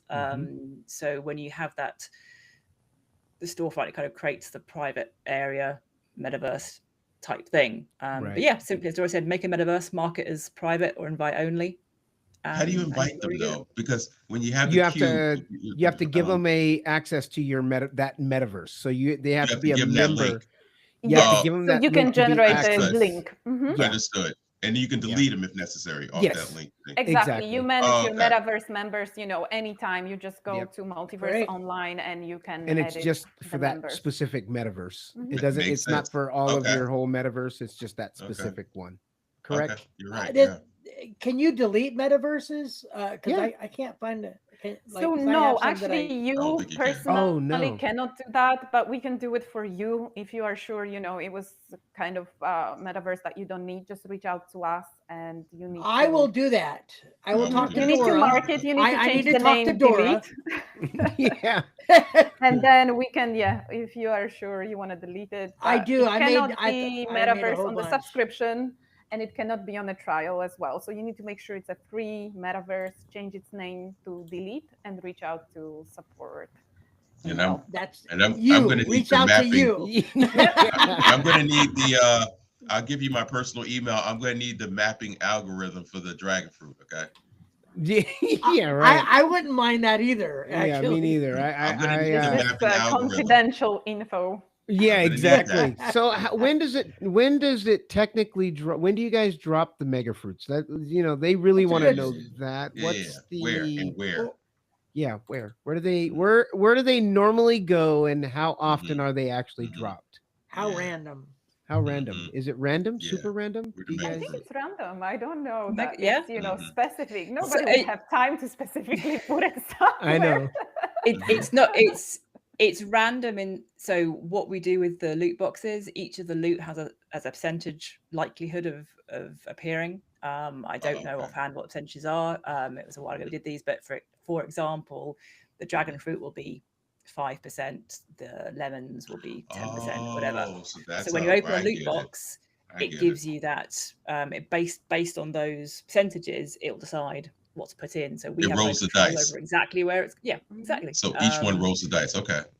So at any point in time, there, like Wendy said, there should be that certain percentage of those dragon fruits. So that's how I understand it. So they stay there. Yeah. So it's not like at some point it's more of them would have it than less.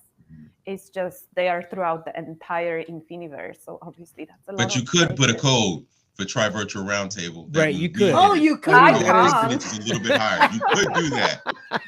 It's possible. Do we talk to Ollie about that? Just saying. And likewise, when you eat the candy or eat the fruit, the percentage of what you get is then controlled again by ratios. Right. Oh, I've noticed that completely. Yeah. Yes, exactly. That's random too, for sure. Yeah. No. Oh, right. Yeah. So again, each time you roll the dice, and what you get. One person was talking about the avatars, and I was saying about the Ready Player Me. It's like you were saying, it's a different platform.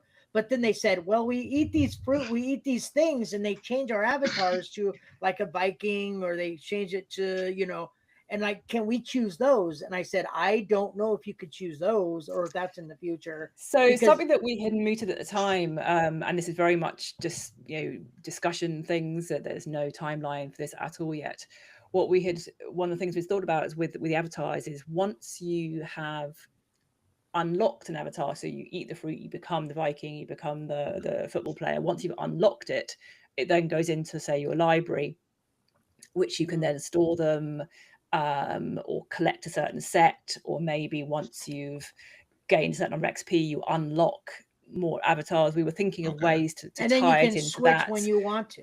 Yeah, so in the same way that you can currently store the fruit and the keys and the modules in your inventory, somehow storing the avatars in that way as well.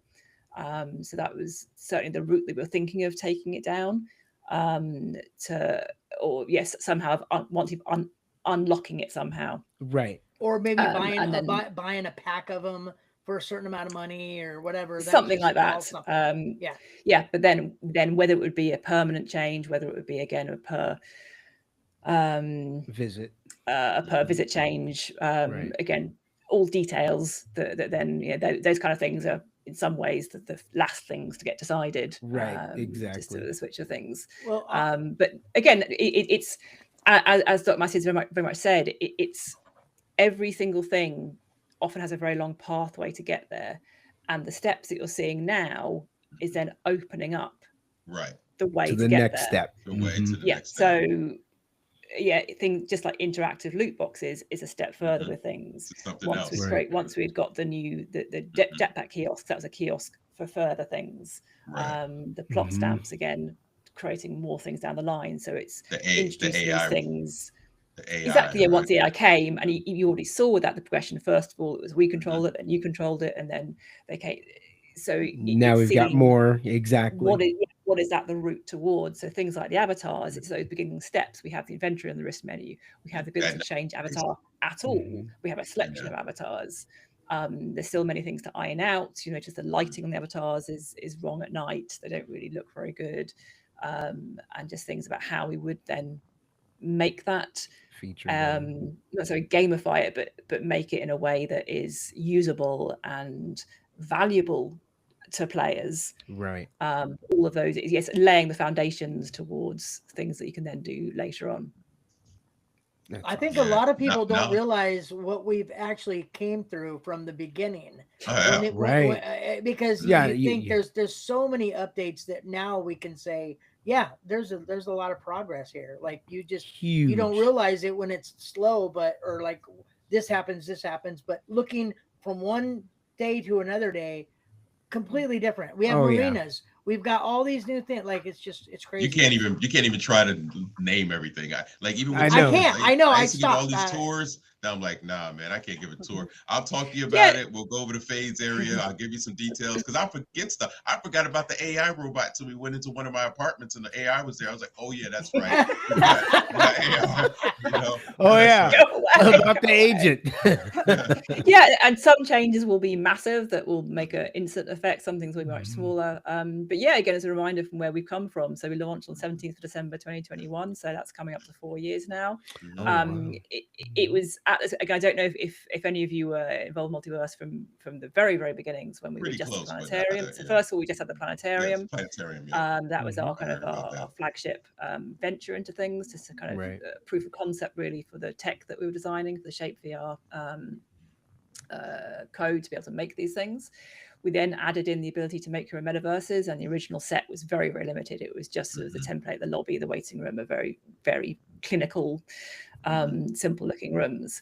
And I'll say, things weren't going as well as we'd like to have done. And we were struggling a little bit to find the way in to things. Right. So Chris pretty much sat down and goes, I just want to make this city. I want to make this kind of this city thing where people can kind of build stuff. Socialize. And he kind of wrote it kind of over a weekend, I think it was, kind of cobbled it together a little bit. Over the weekend. And it was fairly soon, I think it was. I think crazy. Correct me, but it was very, very roughly done. And he kind of launched it, and he sort of came in the next morning and said, I just launched this Infiniverse thing. I was like, all right, I'll pop in and see what it is. I didn't even know who'd launched it. And we didn't really think that anyone would be interested. We genuinely thought about 50 people might turn up. He's like, Wendy, seriously, you've got to go in there. This is going people nuts. Are crazy, right? And we sort of went in, and overnight we were just absolutely flabbergasted. Buildings were just shooting up, and it was full of. And we didn't quite understand what had happened, and because we hadn't really expected it, we hadn't prepared for this to happen. It broke a lot in those first few days. We didn't have the server capacity for it. We certainly didn't have the technical support. You had to deal with that. You had to deal with no one there to deal with the things. It was me, Chris, and Sam running around trying to. The way I liken it, and the sort of metaphor I've used is we kind of launched this boat made of paper and string. Right. Everyone jumped on and the water started leaking. But because they wouldn't get off, we had to patch it up with a bit of tape as you're sailing. And a bit of sticky dough as it was sailing and moving and literally hammer it and fix it up as we've kind of gone along. Bubblegum. That is really bubblegum. It was. And back in the there was no street lamps. There was no map. I mean, goodness me, you didn't have a map, didn't know where you were, but still it captured this imagination of people. And the thing that Chris largely attributes that to, it's the ownership. When you buy an apartment, your face, pong, goes on the front of that building. And there is something quite powerful about that, about suddenly, that's me up there. Yep. Yeah. That's my face. That's my face. That's me. I bought that. And that ability to, you know, to change, to shape the world around you, literally in real time, is something that I think that is what caught people to do it. The power of what this stuff can do, and we've just built on that. And now you can stamp forests down. You can, you know, decorate entire interiors. You can, that tapping in that ultimate desire of people to create and build and say, I did that. That was mine. Yes. That's what I like. That's the cool part that I like, is to be able to create and say, you know what, that's mine. I did that. And people come in and they like to look at it. Yeah. Yep. One more question that I had, kind of like the avatar thing where you say you could put them in your wrist menu, you have your inventory. A lot of people have asked this, and I'm sure you've been asked this a million times. When you buy an asset for like $7 and then you stamp over it, it's gone forever. Is there any idea of like maybe having an inventory, maybe having a fee to lock it away and a fee to put it back out? Like once you buy it, you own it. But is that something that's talked about, or no? No, I was going to say anything. It's not. I was like, wait a minute! I think my screen froze. I was like, it's not something that's on the cards at the moment. It's something we have to be a little cautious about, and this is where I end up getting the hate mail. Having just said that, passionate about this creative, wonderful space. At the end of the day, it's a business. At the end of the day, we have to, you know, pay the bills and keep things running. We have to think about what is actually going to make the money for things and how to then appreciate that. So would it be that I've stamped a statue on this plot so I can reuse that statue on this plot? Oh, because if not, because if I could reuse that statue anywhere, am I ever going to buy a statue again? Right. I get that. I didn't even think of it that way at all. And you also have to think about it, you know, even with that in mind, it's $10. How often? For a stamp. For the ephemerals, it's only $2. It's not a massive amount of money. So I appreciate people wanting to bring in, you know, to save things up. But you have to look it through. If actually you did that, would anyone buy anything ever again? So another reason people are saying, can we have the customization on the apartments? Can we have the tiki apartment with customization? Can we have, I'm thinking, if we let you do that, would you ever buy another skin ever again? Exactly. And I know that sounds mean and money grabbing. But you have to think that there has to be a baseline of what we're doing for free, because we do get a shed load for free. You know, the app is free. You can, it's a couple of skins you get for free. There's loads of stuff you can create without having to pay the metaverses. Exactly. So you have to look at the assets like a consumable then. You can't look at them as a total. It's more consumable. Christmas, I'll put these here. After Christmas, they have to go like that. And then you just buy a new one. And plan a bit more in advance. You obviously get the map room. You can try before you buy. You can see them. You can look at them. I know Dora has requests in going, I stamped this thing down. I didn't like it, or I didn't know what it looked like. Well, you can see it before you buy it, and you know, we have to be a little bit harsh with things of saying, well, we have given you a lot of ways to see stuff. Well, thank you for that explanation. That was actually perfect. That's what he needed to hear. Now he can stop. He can get off my back. People have asked me too. People ask me, and I'm like, I don't know. If I find out, I'll tell you. You know, and you know that it takes a lot of time to do those things. I think Wendy can tell you, a little bit about it, and just to remind everyone. It's not you just wake up in the morning. It's there. Team as well. You know, it's not that we have. But we've had a lot of flack in the past, and I'm sure you've all seen the comments about you can buy this thing for $5 on the asset store. You can, and then you can look at it on your screen until you're blue in the face. But you want to plug it in and stamp it in Infiniverse. Right, that's a little different story. Right, that's a little different story. So this is what back at the beginning about the sort of technical art. So anyone can make art, but making that art usable in a game, that's where the work comes in. So yes, we will say absolutely upfront, we buy in assets from third parties. It is extremely cost effective. And if you want to continue stamping down trees for $2 a pop, that's how we have to do it, because it's cost effective. Someone has done all the legwork of the modeling. Right. We then make it work in our particular app. In the same way that, you know, if you want to make a cake, you don't buy the sugar cane and refine it yourself. You buy a bag of sugar. You had to think through what's the cost effective way of doing things. You want to you know, build a house. You don't go baking the bricks in your own furnace. You buy them in from the wholesaler. So you look at it that way. As it's a very good analogy. That's a pretty good analogy right there. Oh my god! You buy in your resources, and then give her a clap for that. You get it. Definitely. I'm sorry, Wendy. That was good. I'm sorry. You build the house. I'm sorry. That one. Make your own bricks. That was all right. I like that one.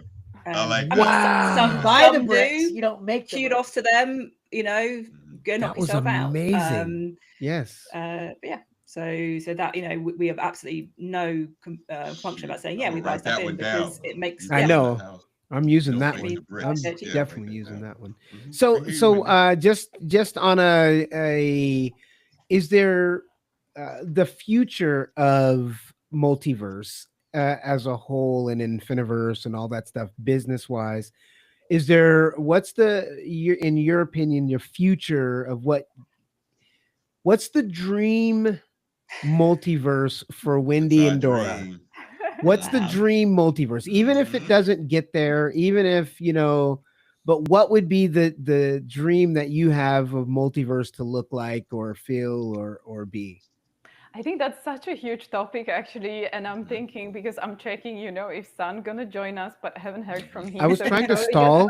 I was trying to stall this as long as possible to see if he'd get in here. No, this was isn't really his trying. Oh, I know, right? This isn't his anymore. No, this isn't his anymore. This is Dora and Wendy. I think to do the follow-up with San, I think, to talk a little bit more about the future and the plans. I think that would be, you know, really nice one. Yeah. Now this may get me in a little bit of trouble, but I'm gonna say it anyway. But you don't have to say anything, Dora, Wendy, neither San. But I know San has mentioned ROI, and it's important for him for ROI. I know that requires a lot, and there's a lot.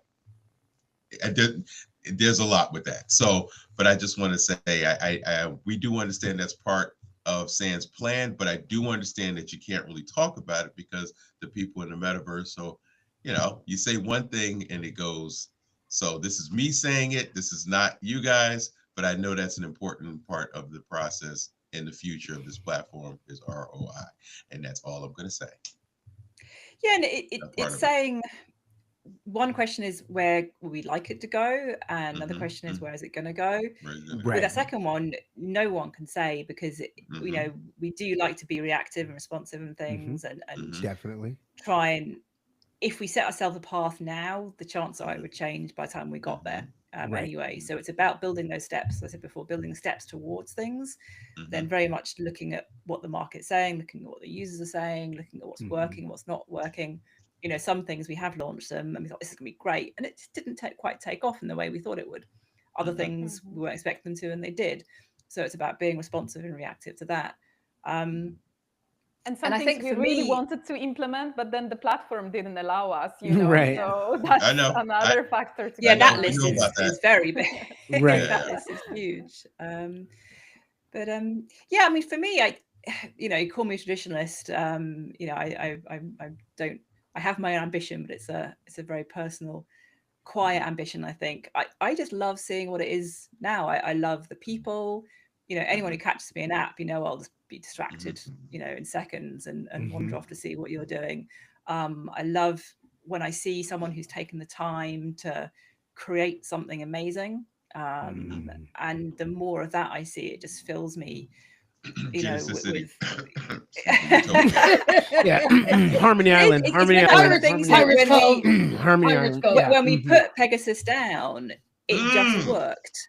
You know, it was like we do have. I've got a list in front of me. 1, 2, 3, 4. I've got 5 statues on the list in front of me, and it's finding a place where they're going to go, and something it just works. I'll buy a plot. I'll buy a plot if you want me to. When people who do create stuff, that whether we've inadvertently fallen into their hands with stuff that we've made, and they've been waiting for just this thing to come out, and it's just worked really well.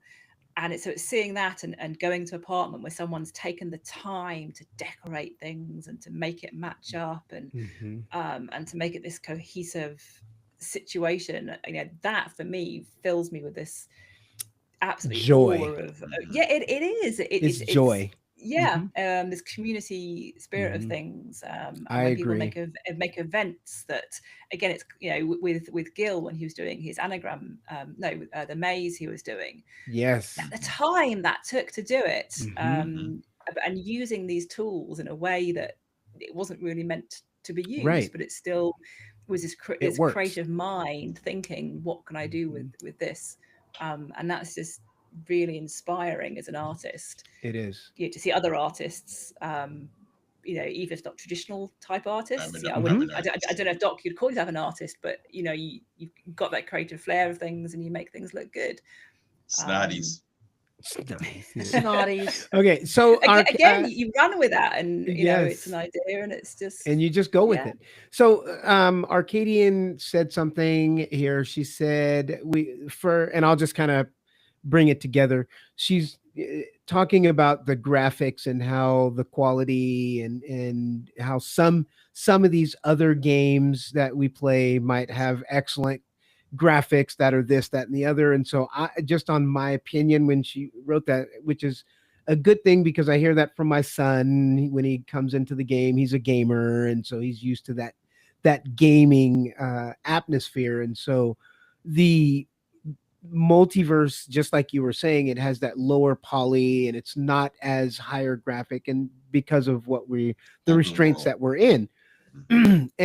And my take on it is, yes, the graphics would be amazing, and yes, if we could do this, like shooting rockets off of our jetpacks and all this other stuff, but then that would take away from having some of the features that we enjoy the most because of how the creativity and how easy it is to make because of that. And so for me personally, I would rather be able to create and be able to have it the way it is now than to have those extreme graphics and all that other stuff and lose the great stuff that I can do now to get the graphics.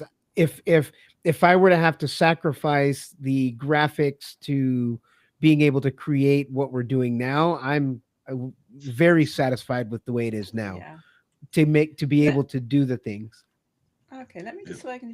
This is a possible. It's something I pulled up really quickly. We get another treat. Go right ahead. I trying to give a vague example of things graphic wise. So I don't know if this is going to be very insightful, but I'll give it a go. So, screen that one. So again, this is a sofa. It's a 3D model of a sofa. I'm sure it's been used in various rooms. I can't say offhand. So it's a fairly high poly sofa. You can look at it; it looks smooth and nice. But what does high poly mean? I'm going to go. This is shaded view. I'm going to turn to wireframe view.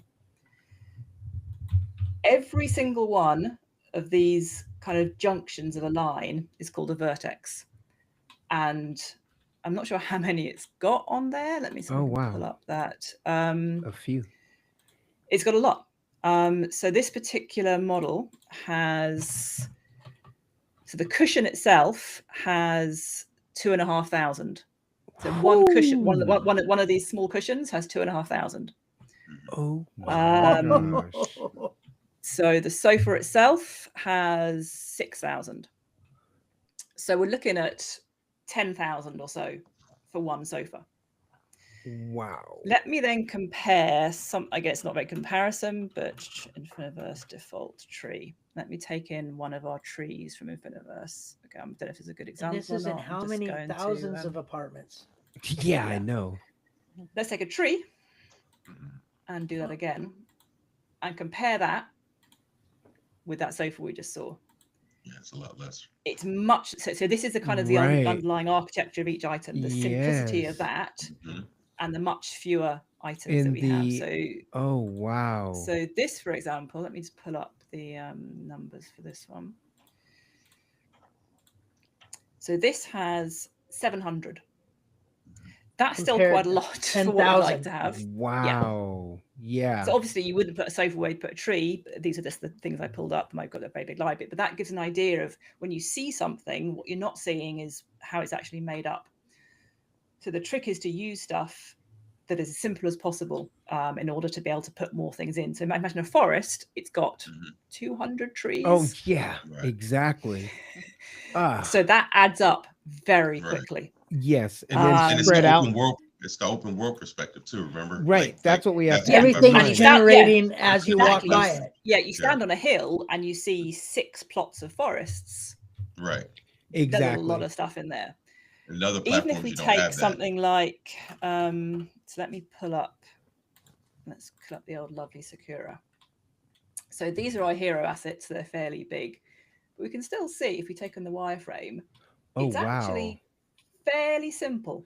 It is. That sofa it's not as detailed unless you're in the head area. Yeah, so the places that need it have detail in, and I can sort of spin around and see here. Wow. So this is what you start seeing when you get into sort of the art of things. So and that's what you were talking about with the pirate ship. You were saying it had too many of that to get it the way you yes, it has. When you do we have the pirate ship? Here we go. Oh boy. So this is this one.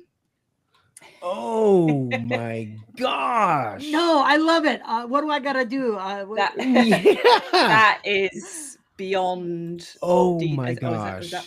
That's even bigger one there. So that if you look at it has cannons. Contribute though. I will contribute to it. No, he won't. Yeah, this is beyond anything we can afford to place that somewhere. I got $100. What do you I got well, unless you can expand the capacity on the hardware to be able to take it. Yeah. So I don't know if I have that. Wow. I put the playground equipment on there though. I got that pirate ship. Yeah. So do I. I got a playground equipment. Look, Wendy, when you guys were getting I love it though. I love that. 3 years ago, 4 years ago, when you guys were really getting hit, because now I think I came in like March of the next year. So what happened was I ended up being on another anime for another platform that was web. I think it was Web3, so it was a 2D platform, and that's when I really started to understand what you guys were trying to do and what you had to deal with, because the same complaints you were having over here, they were having over there, and that was a blockchain project. You know what I mean? So that's when I really. Even though we all have our frustrations from time to time, but that's when I really, stuck with it, because I was like, I think I understand what's going on here, because that guy was like, what Pirate just said about that and how you responded, that's what the response was back then. And that's when I understood what it's the very old adage. Really it's true in many industries. You don't give the client what they say they want. Right. You give them what they don't know they want. Right. Exactly. So if we gave people what they said they want, it wouldn't work.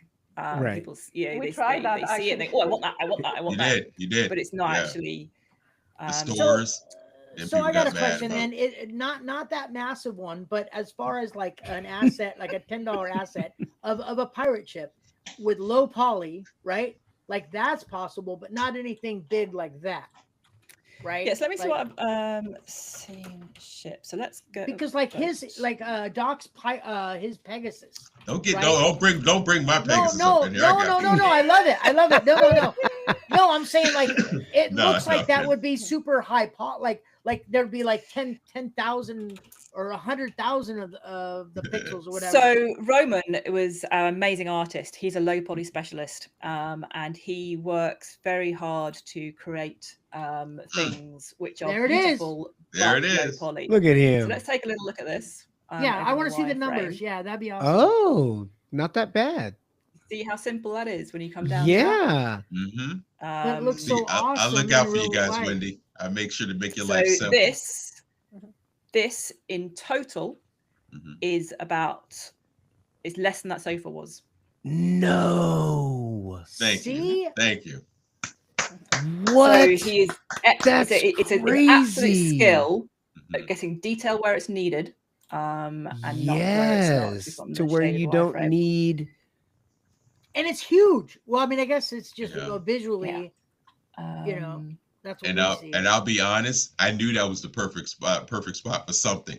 That's why I inquired. I left it. And yeah, then I there you liked go. it because when you Oh, look at his responded, little mouth. I was like, yep, I told you. I was like, I told you that was perfect the way it was situated right there. That person I was bringing around, we brought him to the Pegasus. That's cool. We brought her there, yeah. And it is less. I like that. That's so and that's because you've been able to hone in on that technology. Is that what it is? Well, it's been designed by someone with that in mind. They know what they need to go for, and so he's absolutely very skilled at making. That's what I was going to say. Skilled, yeah. Look, and you purchased that from just him, right. So, right. Well, Rome was working for us. He was working with us for a couple of years to design for the sole purpose of making these hero statues for us, all the city guardians and the dragons as well. So if you again, this is actually quite a simple chair now. If you look at this one. Oh, wow. Chair, but it's much simpler. It so is. The looks are very deceiving when you see things. Yes. And in something like an apartment where it's a self-contained little area, we can have much more scope to make more detailed things because all you see is the apartment. It doesn't load in more stuff as you walk around. You can't put more things in there. Right. And this is also why I've had to be very careful with people wanting to bring their own assets, bring around that age-old conversation. Yes. Thank you for sharing all that. That's amazing. Wendy left.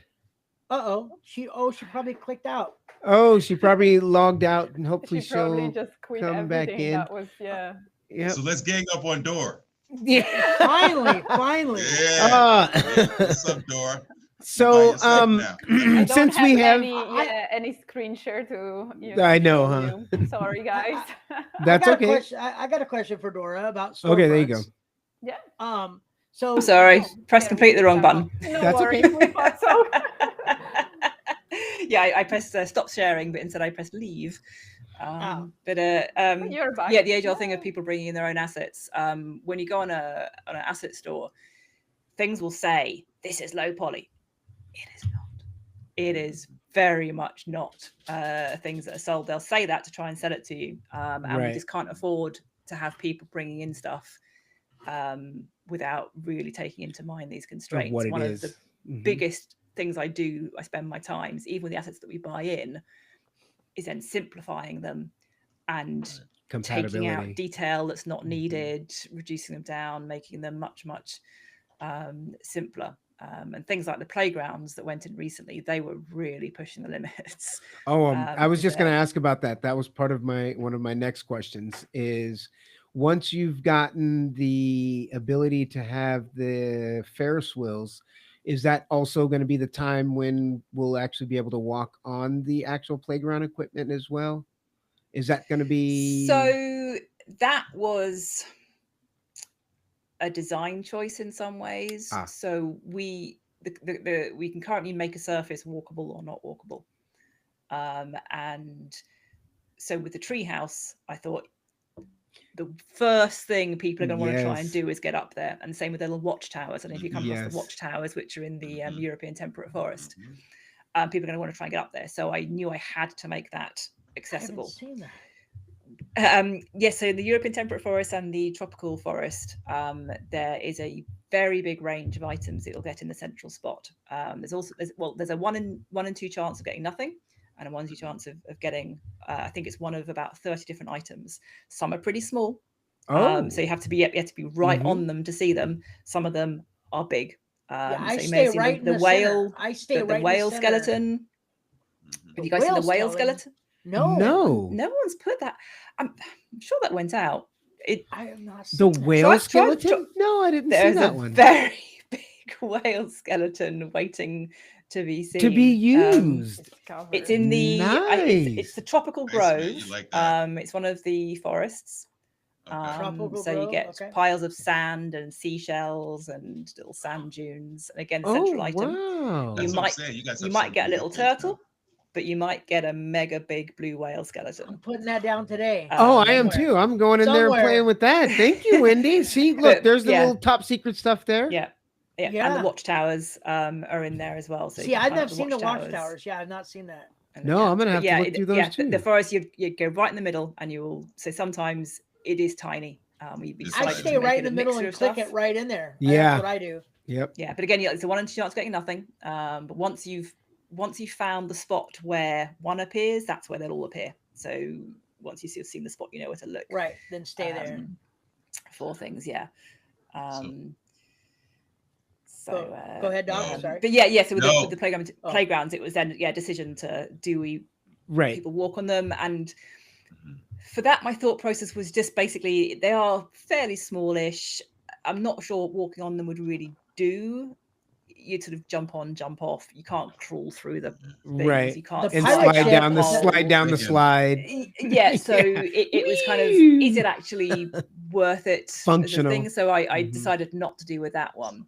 But with things like the moving seats, we can get a little merry-go-round, the little rocker. Yes, the little rocker thing. I mean, I hereby disclaim anyone who vomits over their sofa because of this. Because I did try when I was trying the moving seats. I was very nauseated by it. Some people like that. Some people have a much stronger. I have a very weak stomach, so I love a good the roller test coasters. Case. Yep. But yeah, all the things we'll look around the hot air balloons. That's the other one that we're going to be going straight in with. The hot air balloons, they're going to be coming down to ground. And picking people up and take people in. We're going to be able to get in the. Oh my God! Now see, hot air balloon. I see. See, I knew I got a hot air balloon in my plot for a reason. I put one down, red, white, and blue one. We might even let you mount Pegasus. Oh my God! Look at his face. When you say mount, you gotta be specific. I did choose that word carefully. But here's the thing: we would have, because we've been there for years. We have millions of questions, so I think we almost have to do a part 2 because that next one with GamerSan kidnapped you for a very long, almost 2 hours here. Yeah, you know. It's went by so quick. I know it is. So we're gonna get ready to close out. But I would hold on for a minute or two. No, yes, he's coming. Hold on. GamerSan's on his way, possibly. Okay, let me try to get this question to Dora before. Let me try to get this question before he jumps on. So, and I got approving storefronts. Have there been any that you like? Why would they get flagged for not approval? Like copyright material? So that's a great question. There is actually we have the developer guidelines from Meta, and there are various things that would be flagged. So indeed, copyrights, it could be any content that is restricted content, like let's say drugs, for example, or violence, things like that are not allowed. There would be restriction if there are any medical claims as well, which are not verified or substantiated. Interesting. Yeah. So anything that is kind of questionable and it could be misleading to users, that's usually something that we would flag or ask for the revision, because we follow the guidelines, and in terms of our terms and conditions as well, we don't want to cross maybe certain Thank you, Dora. There he is. Thank you, everybody. We're closing out the show. Yes. So for everybody that decided to hang in there and wait and stick with us for the whole time, the treat has arrived. Thank you. Thank you. You see, that the joy is now, San has to replay this to know what Dora and I have been saying for the past hour. He has no idea what we've been on about. Anything. Because whatever you say is properly correct. So all I have to do is invent stuff that isn't correct and talk as if I know what I'm talking about. Right. Yay. Well, welcome. So now we have GamerSan in the house. So we can now ask him these other questions that we go back to the ones that we skipped. Exactly. All right. So since we have you and thank you for being here, is there anything just right out of the gate that you want to share? And the platform is yours for a minute. So I'll let you introduce yourself. Yep. Please. Introduce yourself. Talk for a minute. Give us some special treats that we haven't heard yet. Heck yeah, give us some new So stuff. my name is Sam Shepard. I'm the CEO of Future Tech Labs. I'm the guy that takes all the credit for the work that these other people do. One of the founders of Future Tech with Chris Cummings many years ago. That was Wendy's husband, where we sat down in a cafe, pub, bar place and said, what are we going to do now that we have some spare time, and what are we going to focus on? And we agreed to make the metaverse, and I think 10 years later, here we are, still doing it. Crazy how it starts like that. Okay. Yes, it started in a bar in Guildford or a pub in Guildford or something like that. We were just probably the Drummond. I've started a lot of stuff in bars, but mostly fights. We can't talk about those. Right. We can't talk about those. Yeah. I mean, normally it's things like children's relationship that start in bars, but this was more painful than both of those. Right. So Chris, I think, was looking into trying to make a computer game, and I was looking to move on to the next thing. And I think Chris said to me, well, should we make a computer game? And I said, well, that's a little bit small, isn't it? I said, what do you actually really want to do? And he said, well, I want to make the metaverse. And I said, well, that's funny. So do I. So we sat down and did it and got together and made the beginnings of that. Back then it was on the PC. And it was with the Rift because the Quest didn't exist. Right. And we started making something that was pretty damn awesome. But then we realized very quickly, when Meta showed us the Quest before it was the Quest, before it existed, we got invited out to California to see their new device. Back then, I think it was called the Santa Cruz. And we would take it in, we were shown it, and I think we were supposed to have 10 minutes with the device. I put it on, I stood in it for about 30 seconds. I took it off and I handed it to Chris, and I went and sat down in the corner. Chris put it on, used it for about 30 seconds and took it off and sat down in the corner next to me. And the person from Meta was completely freaked out, worried that we thought it was, the biggest pile of rubbish in the world. I said, well, don't you want to go in? Don't you want to see more? And I'm like, no, this is the future. That's it. I give up. Done. It's a wrap. It's a wrap. Now all I need to do is think about how to make something for it. So that was, the conversation. I remember us saying, well, we're going to now change everything that we're doing to work for this because this is going to be the thing that people use. And back then it blew us away. I mean, we'd been working, going to presentations and pitches and things with a laptop, one of the most expensive, laptops you can get with powerful GPUs in it, and setting up these room scale sensors in the pitch room. And every pitch that we went to took 30 minutes to set up, and half the time didn't work.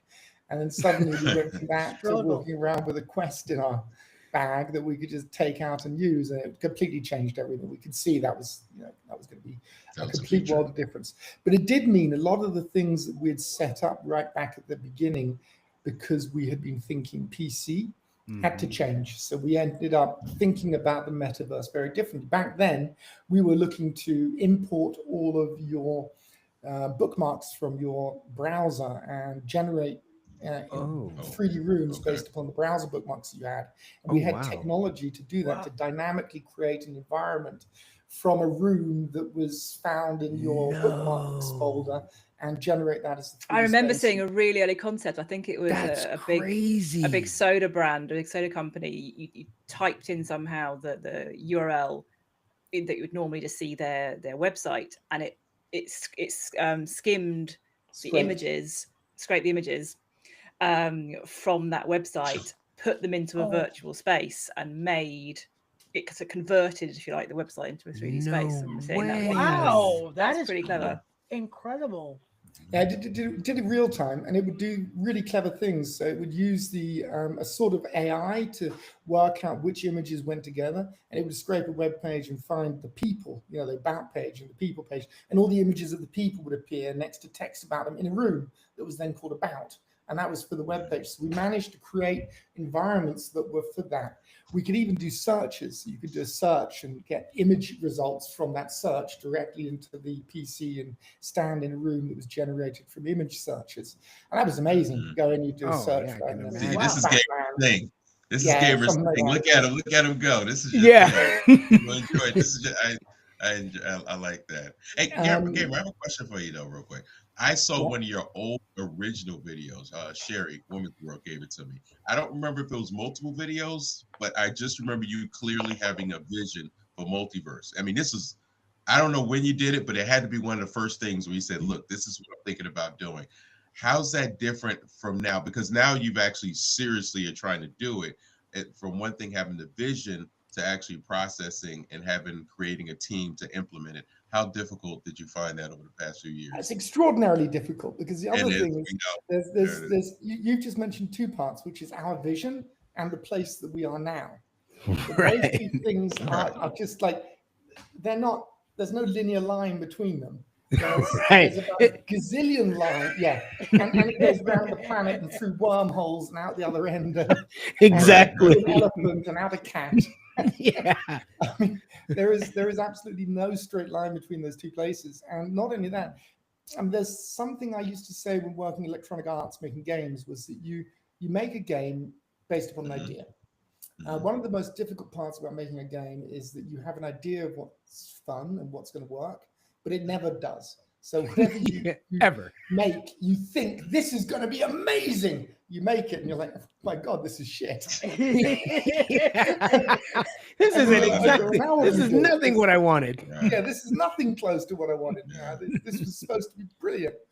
And then you do a whole load of other things, and you finally come up with something. You think, wow, this is amazing. I've got the most amazing product on the planet here. Let's launch it. You launch it, and then consumers come along, and they're like, well, this is shit.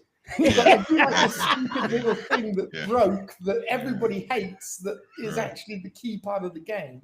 And then suddenly you have to develop that into it with updates. You got to figure it out. And post, mortems on what worked, what didn't work, and suddenly that becomes the product. Yes. And that, and suddenly you end up with Infiniverse. Like somewhere in the middle, right? Somewhere we ended up with this guy. And that's like a triangle. There's like what we thought was going to be cool, what we delivered, and where we are, and those three things are obviously what's still there. And then on top of that, you got something like Meta coming along and changing everything all the time, so that the ideas of what you've got for, well, Meta are going to do this, so we're going to support that, because if we support that, then Meta will like us, and that will help us get promoted, and that will help us get noticed, and that will help us get featured. And if we get featured, we'll get users, and that will create the momentum, and then the momentum will start rolling, and we'll be off on a roll, and everything will be great, and we'll be sitting on beaches in Hawaii with Mai Tais. And here I am in a den, 10 years. Not drinking Mai Tais. No Mai Tais, and I can't really see a beach anywhere. So I have. I'm sorry. Go on. That sort of pathway to a destination is, I think, what Dora has seen from the outside and pulls her hair out and says, "My God, these guys are nuts." And Wendy has seen from the inside and is like, "I've got to get direct sound towards here," or "I really like this. I'm going to help push this part because this is the bit I understand and I like." And I've got some other pathway I'm on. And then the other thing that I think we all know, Dora and Wendy will probably nod like mad when it comes to this, but it is so much harder than it looks from the outside. It's so I'm sure painful. It is so much more difficult. It is so much more like nuances of making just a thing, and then testing that thing, and then finding out where it works and it doesn't work, and suddenly it works. You think it's all working, and then you test it multiplayer and it doesn't work, and you test it multiplayer in a streamed room with streaming other stuff, and then suddenly it collapses, and then you got to redo it all from the ground up. All start from scratch, yeah. And that's one of the things that I would. Programmers who, I mean, now with AI, that's changing. Yeah. Speaking of which, actually, just a real quick question. Are you using any vibe coding? I'm throwing it out there. My son was asking me, are you using Claude Code? Are you? A huge amount of vibe coding. I now vibe code. I come up with ideas and I present them to Ollie, and Ollie says, "My God, this isn't complete shit." So, I can prototype an idea and I can put it out there, and I can get a little bit further, because the other thing that vibe coding does is it helps you with that problem. I think this is going to be fun, and it's not. So you quickly can iterate through a whole range of places to somewhere where it becomes usable to you, at least. Then you've got to get it made properly, and then you've got to see whether other people like it. But and then actually vibe coding 100%. Ollie, on the other hand, that's an example. I know the other day, about 3 months ago, we had a crash bug and he was out at a party in Guildford, with beers. And he'd just come back, and I was like, "Hey, Ollie, we got to fix this. This is a crash bug. It's really serious. We got to get it fixed." We'd obviously done a stupid launch on a Friday, like we always do. Yeah, timing wasn't the best, right? There is Ollie has a blanket rule now: no launches on a Friday. Right. Flat out for that reason. Yeah, so we still launch on Fridays. I mean, the blanket rule is there. Follow it. But the blanket rule is definitely there. So we were sitting there. Ollie was a little bit drunk. We had this crash bug. He just got the AI to fix it and didn't even check and published it, and it worked. So Oh, nice. So are you're deploying the agents, and you're probably using Claude and So Claude at the moment is the one that's best deployed. Exactly. That does change week to week, month to month. Yeah, it does. Yeah, me and my son are creating some stuff. So yeah. What Ollie says, just as the tech side of things, it's really interesting. Is Ollie obviously has been with it from the beginning, so he understands most of the product. There are areas of the code that he didn't write, but even now it's 10 years later, the stuff that we wrote 10 years ago that was cutting edge back then, and now it's like horse-drawn characters. Goes quickly. Yeah. And it's hidden, and it's spaghetti code, because any project that has lived this long, you've got things that tied up to stuff that no longer exists. Right. So therefore, you create a hack from that to a wormhole over there to something that does exist, and then gets changed and meanders over here. So the code is all over the place. And apparently Claude is really damn good at working out where stuff is. So I've actually noticed a speed up in Ollie's work, for example. And Ollie's like a genius. Ollie's been coding for 40 years of his life or something. Oh my gosh. He's worked on the PlayStation 2 before it launched. He's done stuff that people, wow, insane stuff. And he's an extremely talented coder. He knows every part of code. He knows multiple languages. But the thing that he uses code for most is the stuff of, well, where is this? Where do I find that? How does that? Oh, yeah. How do I locate where this was? Yeah, because it has the whole code base in his memory. Right, already set up in there. Next step. So, so yeah, that part of it. But coming back to the core product, what is the product today versus what we start with? It's a very different thing. And Meta have been part of changing it. Consumers have been part of changing it. We have been part of changing our minds. And the new team members, like Wendy, joined the team after we launched, and has also helped change things, because the other thing you've got to do as a producer, as a manager of a product like this, is you've got to play to the strengths of the team. There's no point in saying, right, we're going to have 3D characters with animation when you don't have a character modeler and you don't have an animator. And all the people that you have are not good at the sort of stuff that you want them to be good at. They're good at some other type of animation. So you've got to play to the strengths of what you've got.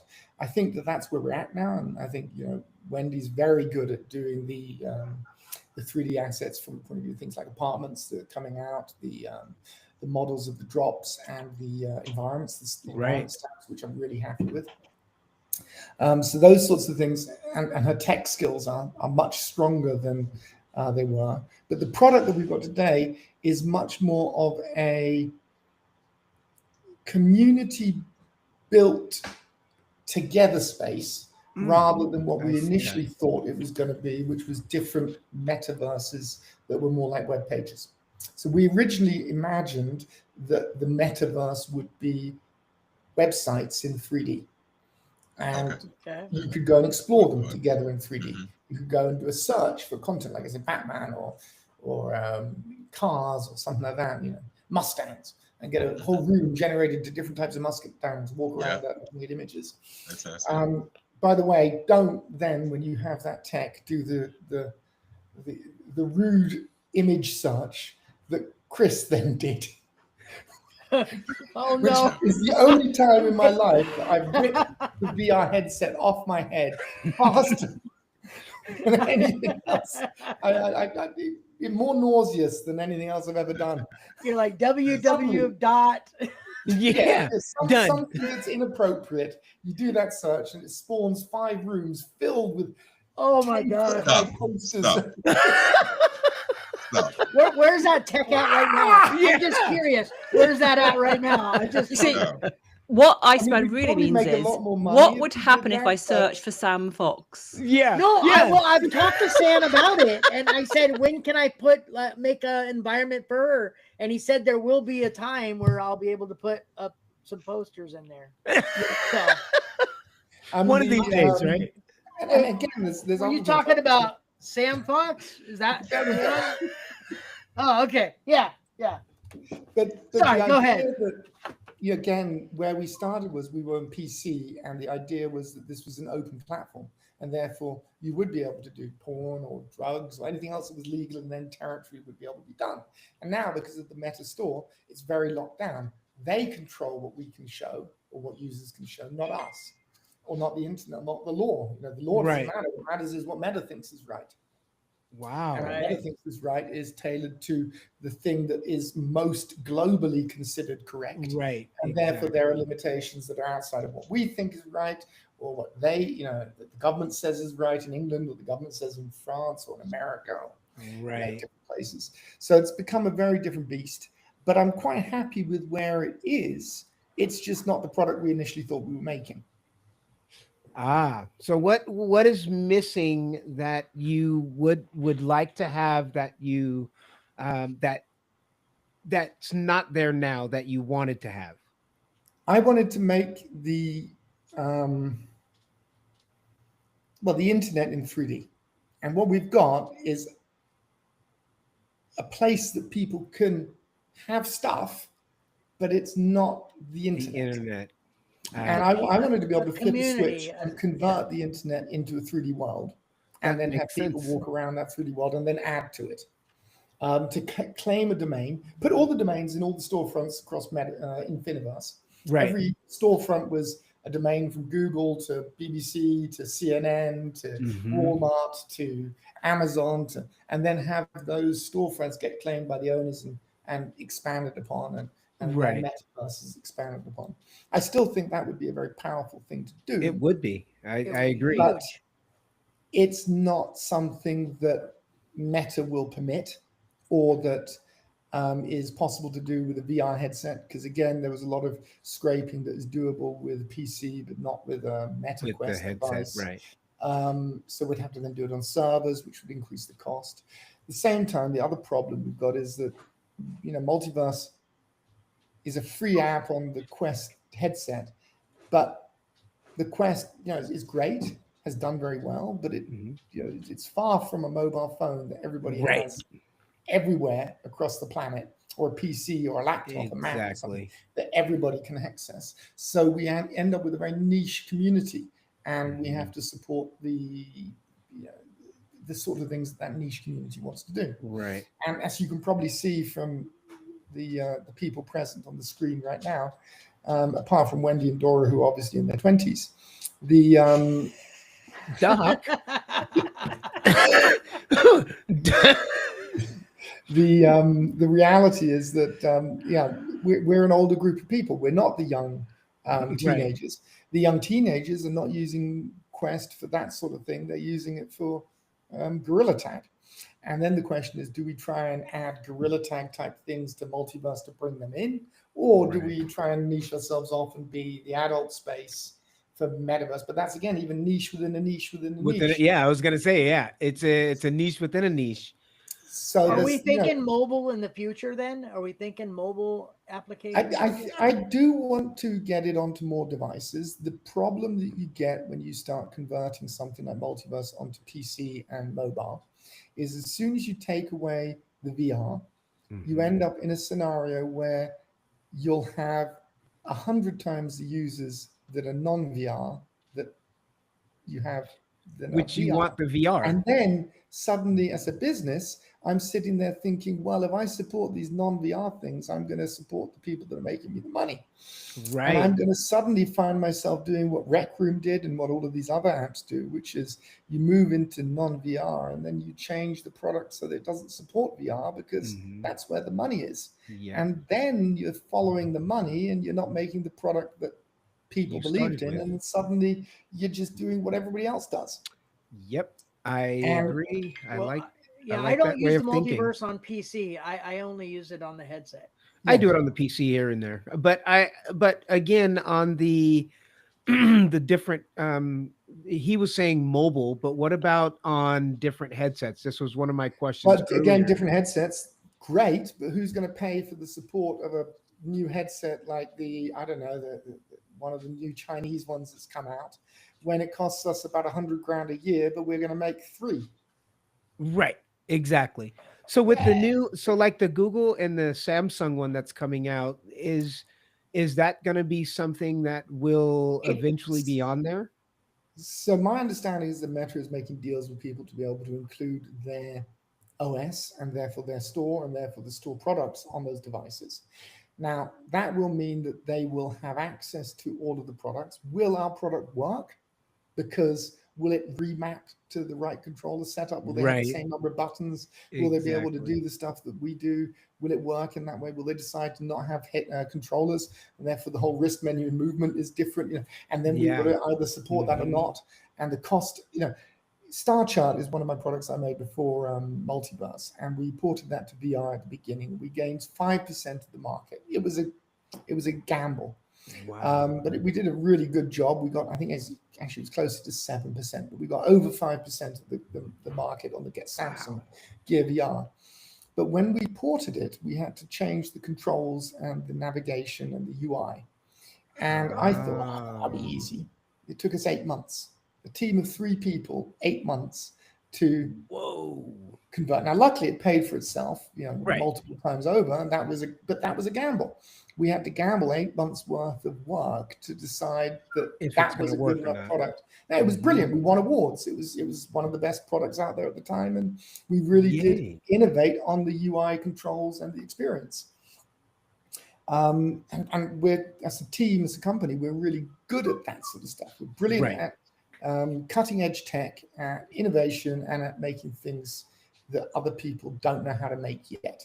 Right. But that's the gamble, especially when you're doing niche upon niche upon niche. So you've got a product that is niche on a platform that is niche with a market group within that that's niche. And then you suddenly say, well, let's bring it to another headset. And you're like, well, economically, Dora will slap me in the face if I do that. Because that doesn't make economic sense, Sam. And I'll be like, yeah, but it's cool. And she's like, shut up. So, it's that's kind of what when I take people around, or even when people might complain or say, oh, this isn't, we don't have this yet. We don't have this. I'm sorry. And I tell them, I says, wait a minute. So you're mad that they haven't created something that hasn't been created yet in the speed in which you want it? And I'm like, how does that work? Like, do you go to Picasso and say, I need you to hurry up and finish that art for me? Because it's not created yet. We were bought by Meta, and we had the budget that Meta Horizons has, which is close to billions a year. Exactly. Then, you could complain that we haven't delivered X, Y, and Z. Even they are not restrained at our level. I would say that we're doing a pretty damn good job on a tiny team of sticking up and matching. Now, we're not doing exactly the same things, but some of the things we're doing are better than anything they've done. And a bunch of things they're doing are better than anything we've done, 100%. But given the budget difference, I think we're at less than 1% the budget. Right. I can only imagine. And just and to be able to create something that you've created from scratch and say it's not like I could copy this from something else and then take a little bit of this, a little bit of this, and a little bit of this. No, we're going to start from scratch. It was entirely proprietary technology. The shape VR proprietary. That Chris came up with. It was brand new stuff. The way of procedurally generating these worlds. Yeah, hurry up and make that thing that's not made yet. Yeah. Come on. Yeah, inventing something new, and I think part of the sort of slightly shot ourselves in the foot was when we released. It was way earlier in the development cycle than any app would normally get released. Oh, I'm sure. When a new game launches out, you'll see the trailer, you'll see the marketing, you'll get the game, and you think, awesome. What you don't see is how many years came before that. And I think a lot of people would be surprised sometimes. The dev cycle for a game, even the Flip was 2 years, and that's a pretty short cycle. Right. For a game. So when we launched out, people go, why is it ready? Why isn't it ready yet? Because we launched so early on in that cycle. We didn't have that, whatever Meta is making now, that won't be released until how many years I think it was I can't remember. I saw a 10-year sort of dev cycle they gave themselves. So you don't want to see that for a long, long time. And if we'd done that, we would literally still now not have released anything. Right. It would still be, we wouldn't even be here right now. No. At this point. And that's an awesome way to look at it. And yeah. And I at the same time, appreciate, just to say, sorry, go on. The team doesn't hold that as an excuse. And I just want to, like what Wendy's saying is 100% true. But I've never heard Wendy say, no, we can't do it because that's too quick. We're working non-stop. You should hear what I said at Chris in the evenings. Yeah, it's a private conversation. You have no idea what Sad made me do today. I mean, she says it, but not really out loud. I mean, not for everybody to hear. No, but I mean, we do hold ourselves to a very different standard than most companies do from this point of view. And at the same time, we appreciate that means that the users, you guys, have to put up with some stuff sometimes that's a little bit dodgy, chunky, and broken. But as a result, we're all much further ahead and that's how we can stay up and abreast of something like Meta. Right. Because we can do something this week. We can put it in next week. We can mess it up the week after, and we can exactly the week after that. So in a month, we've gone through that cycle, whereas Meta will take a year to do something like that, and it will cost them 100 times more. Exactly, to even release that update and then change and then all of these other things, that go along with it. And so that's one of the things that, and I'm like I've told IC and Doc and everybody, I'm along for the ride. So whether it's be for the breaks, the fixes, the extra features that come out, it's like, how can you not enjoy the ride? I mean, there has to be some bumps in the ride. I mean, yes, every ride's not perfect. So that's all part of the ride. Let's just roll with it and see what they bring out and look at the new treats that we get. I mean, and we got some samples today of this new homeroom that I'm just maybe or maybe not. I don't know. If I'm in love with. The cat is out. The cat is out the bag, son. We gave them a little preview of the room. And so the next thing that I wanted to talk to you about was the people coming in. We talked a little bit about the new feature and how the homerooms and all this stuff is going to change. But just can you elaborate on it, on what your thought and your dream was and the expectations of that? And because I've got my own thoughts on it, and I'll just tell you, it's already in my head the best thing since chocolate pudding or whatever you want to say. Only because now we have a way of identifying the people that are coming into the environment. Before, we didn't have a way of, like, when somebody came in, they were in safe mode. We never saw them. They came in, they left, and then we'd never see them again. Now that they've come in and they automatically by default get an apartment, we now have analytics on them. We now have a name that I can go on to my Oculus and do a search and say, welcome to the multiverse, because now I have a name. So to me, it's a game changer. Just me personally. It's something that I've felt bad about forever since we launched, is the inability to handhold users properly through the experience. And there are many reasons, and there's many excuses as to why we haven't done it yet. And behind those excuses are many reasons, but we don't have those reasons anymore, and therefore we have to do this. So there's a couple of things that have happened recently to make that clear to me.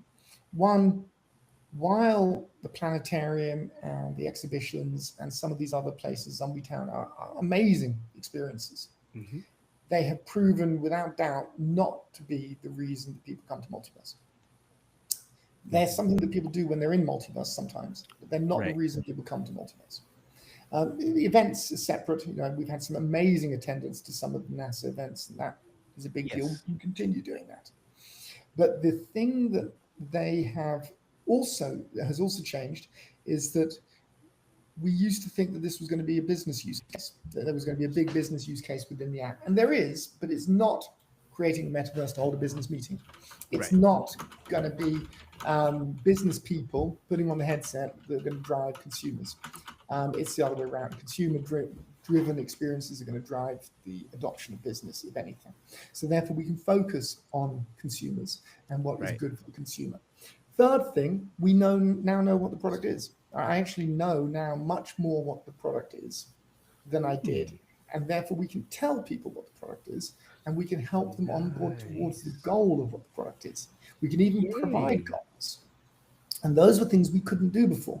We didn't know what the product was. So hand-holding a user through the onboarding experience to tell them, this is what you do, there was a billion things that you could do. Now, AI actually allows us to change the way that we do that. So that's another key part, is that by enabling the use of AI with the homeroom and hopefully very soon a two-way conversation, because that's been a really big deal for me. And that is, I believe, coming soonish, not with the homeroom, but soon after. Those things are going to make a significant difference. And then, like you said, the other thing that frustrates me is that we've got, tens of thousands of users that come into the app, hundreds of thousands. We've had hundreds and hundreds and hundreds of thousands of users that have used the app. And I sometimes meet people in the app and they say it's empty and nobody's here and nobody comes. And I'm like, they're there. They're here. They just have been lost, or they've gone different places. Exactly. Giving them their first apartment for free and give them a different experience is where it's at. Is vital. Yeah, because then they feel like they have something, they own something. Well, they don't have to search. Since we've done the ownership of plots, people now own plots, and now we're doing this thing where we can say, come to people's plots. So it's curated by a real person to set up a choice of which apartment they're going to end up in, so they know what they're going to be seeing, so they can design this to see which users have the best onboarding. And ultimately, I want to track which user brings in the people that come back. Which user? Yes, please. I want all that. And I want to reward those users with XP. Yes, that's what I'm talking about. That have the best experience for the new users and bring on the onboarding and help those people onboard. And all of that can allow the owner of the plot to benefit from it, get XP from it, get rewards from it, see their buildings in their city grow, see their environment get more powerful, get discounts on surrounding plots because the population bonus goes up because people are coming in and becoming a popular place. Having other people who started somewhere else want to move there because they want their own room on that plot, not on the plot that they started on where the guy no longer looks after it, but they're now moving to a place that's new. All of those things together mean that we've got a system for the setup and the onboarding that is completely different to what we had a year ago even. And it's also kind of time, we have a pathway to say, you're a new user, you're a tourist. We've given you a house, apartment, it's your home, it's on this plot. But now go and become more than a tourist. Go and choose what you want to do. Do you want to explore? Do you want to visit? Do you want to make friends? Or do you want to become an empire builder and have your own plot with your own welcome houses, with your own place where you bring in people? And that, I think, is a very powerful thing. I'm going to shut up because I know what Wendy. No, it's having found our identity, and also, I think with the original homeroom, back to the little sort of chalet cabin that you had that was enclosed. It was almost giving what's in the app hasn't changed. We still have a Finiverse, we still have the planetarium, we still have other spaces. By putting them in that little enclosed chalet, it was kind of go wander and find things yourself. And that was too much. That's too overwhelming for a new user to know where the hell do I go first? What do I do first? Some of them stumbled into the right place. Some of them stumbled into a wrong place, and it was too much. And also, as Sam said, there are things that are more popular and things that are more appealing. So the first step that we took when we took away the walls of that chalet and placed it inside a Finiverse, that was the first step towards, as soon as you arrive, you go, oh, there's a city. How do I get into that city? How do I get out? Because you can't jump off those walls. I know you've all tried. I know the first time that room came, you tried to jump out of that room, and you can't. We made it. You cannot. You have to find a way into that. I tried every which way. You have to find a way into that city.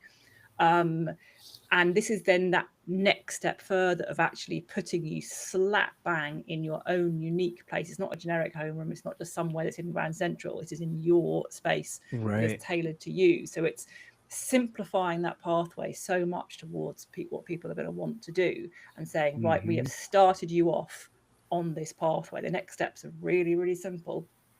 And then they can go and explore the rest of it, find more, and go along that ladder. And with the AI sort of onboarding system we've got, there'll be little prompts and guides, and have you bought a plot yet? Did you know about this? And have you tried this? Oh, it's great, well done for buying another apartment. And as you said, with the plot owners, you can then see, oh, there's a new person there, let's be welcoming, create that community, which is the underlying spirit of stuff of everyone.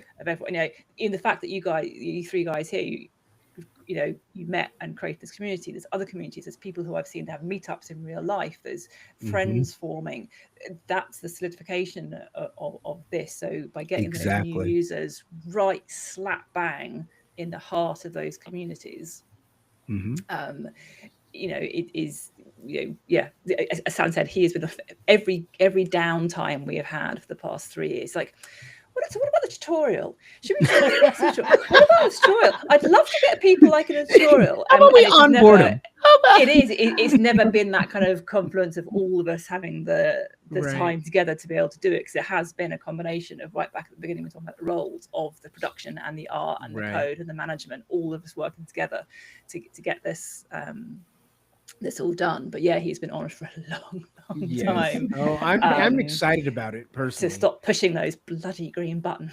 Yeah. Because the green buttons were, again, something that were based upon what we thought was going to be important at the beginning of the app. And they were in the planetarium. You go to the planetarium, they're everywhere. Yeah, you guys went button crazy. Yeah. That's the only thing we can do. Hey, we can make some buttons. Speaking of the planetarium, aren't relevant anymore. So why have them? And then why take people through a tutorial where all they do is press buttons? Yeah. Exactly. Speaking of the planetarium, because I was making a room and I wanted to put like Zombie Town where you can click it, and then like the planetarium and things like that.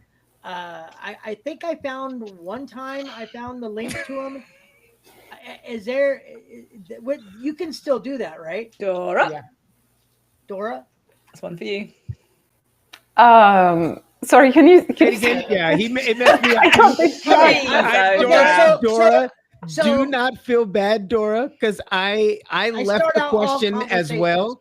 I left the question as well as soon as Doc where to find links to our main spaces. So if I wanted to put in one of my rooms or whatever, one of my storefronts, I wanted a direct link to Zombie Town. That and then they can't get back, right? Obviously, I can't control Zombie Town, so they can't get back, but they can at least go and play the game from my environment that I create, or go to the planetarium. So yes, we have those. There are links that you can use, our public spaces. This is again on our website. So there is a tutorial with public spaces, and then if you cannot find, one of the location that you would want to have there, just let us know. So we definitely want to have those popular locations out there. And that same webpage has our main door images. Obviously, you can put your own door image, or you can download our standard door images that's on there as well. Probably updates, actually. I think I'm not sure if that updated. And that's the same place you're going to get that newsletter, Iceman. Oh, I'm doing the newsletter. Multiverseupdates.com. Honestly, it's a very unused resource. Multiverseupdates.com. There are tutorials for every aspect of doing everything from beginners all the way through to advanced levels with tip downloads. If you're decorating your apartments or storefronts, you can even download sample images if you're not quite sure what floor or wall to use. There's a little selection of like tiles and bricks and wood panels just to get you started with some decorating ideas. Links, everything on there. Yeah, I downloaded those. So one of the things that one of the players, Tina, was talking to me about the other day was one of the things that we like about this game and I was this going to platform. Bring Tina up too. Yeah, go ahead. Okay, it's my turn. But I know I was not going to forget. I love Tina too. Me too. We all love Tina. Everybody loves Anthony.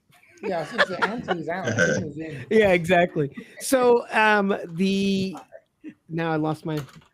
Thanks, Icy. No, Tina, the best thing about this platform. The fact that we have access to the developers and staff, and that is a huge thing. I'm not a big gamer, but there's not a lot of games that you get to go in and actually have a conversation with the developer.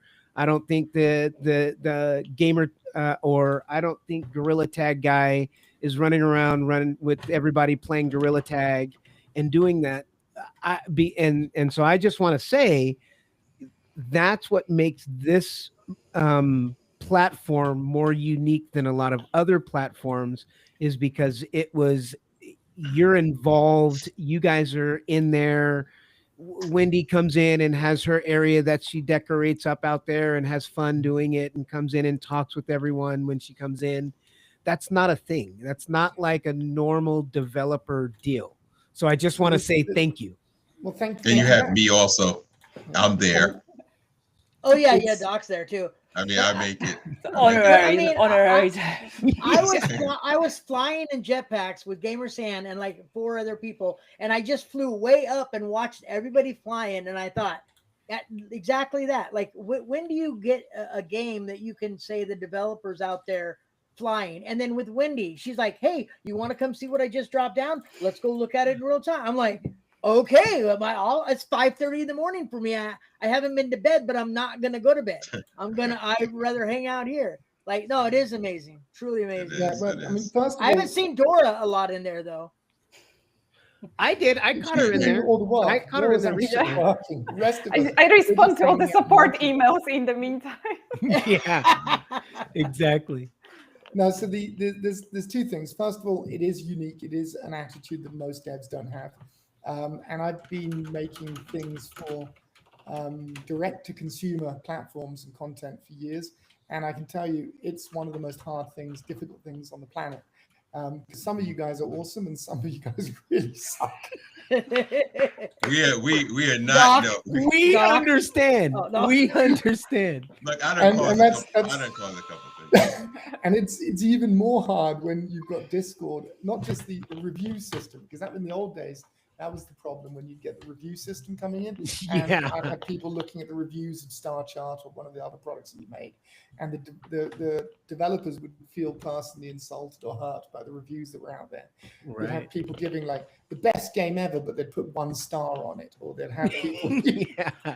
Is it the best game ever? That's the weirdest thing. It's the best game ever. By 1 star. It's not. And then so Russ Thomas puts on there and he goes, not to mention spending over 2.5 hours with us now. So, I mean, that again, and I want to throw that out there again as well. We truly, truly appreciate you guys taking the time to come on and give us, your passion and your joy and share it with us. And because it is a big deal. I mean, we have been on for 2 hours and 40 minutes. And again, you didn't have to do that. It's not something that, I don't think there's a lot of, like I said, developers out there spending 2.5 hours on a podcast with people, and it's not a thing. And I do appreciate it. And it's something that hopefully our viewers and listeners and everybody also appreciate that, because it's not a normal thing. And being out there a while, it's not normal, and I appreciate it. So just saying. But it's also great to get the feedback from users, because the thing that you got to remember is we don't just build this for ourselves. We do build it for you. Now that doesn't mean that we can do all the things you want us to do. Yeah, like come on. Except for the pirate ship. Except for that pirate ship, that's coming. I already know that. Yeah. Thank you, Wendy. But we do build it for you guys, and to be able to get that feedback, to see what you do, to understand the nuances of what, like, to be clear, there's a couple of things that happened that blew my mind that I didn't expect. I didn't have any idea of. We knew that putting the icons on the buildings for the profile was a good idea. We knew that was a good idea. We knew that was powerful. But we had no idea you guys were going to start spelling words. Oh, right. Exactly. I mean, we have no idea that they would write the words on the outside. Nothing you could do in the app apart from put profile photos up. And you guys got together as communities to spell whole words and buy buildings to say just a thing. And that to me was amazing. That was, where where without you, if we worked in a sort of closed environment and didn't look at the game, play the game, talk to you guys, have that interaction, we wouldn't understand what it was that you actually wanted to do, what it is that we do that has value, and what we do that just, you know, tickles our own fancy. So having a community that we can interact with, that is massively valuable. And yes, Discord drives me nuts sometimes.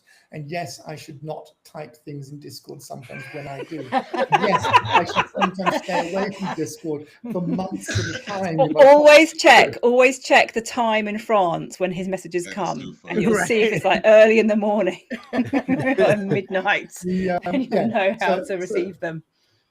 Yes, those things are problematic, and yes, they come with their own consequences, and yes, I have said things I regret, as I'm sure everybody else has on the platform. I don't regret my stuff.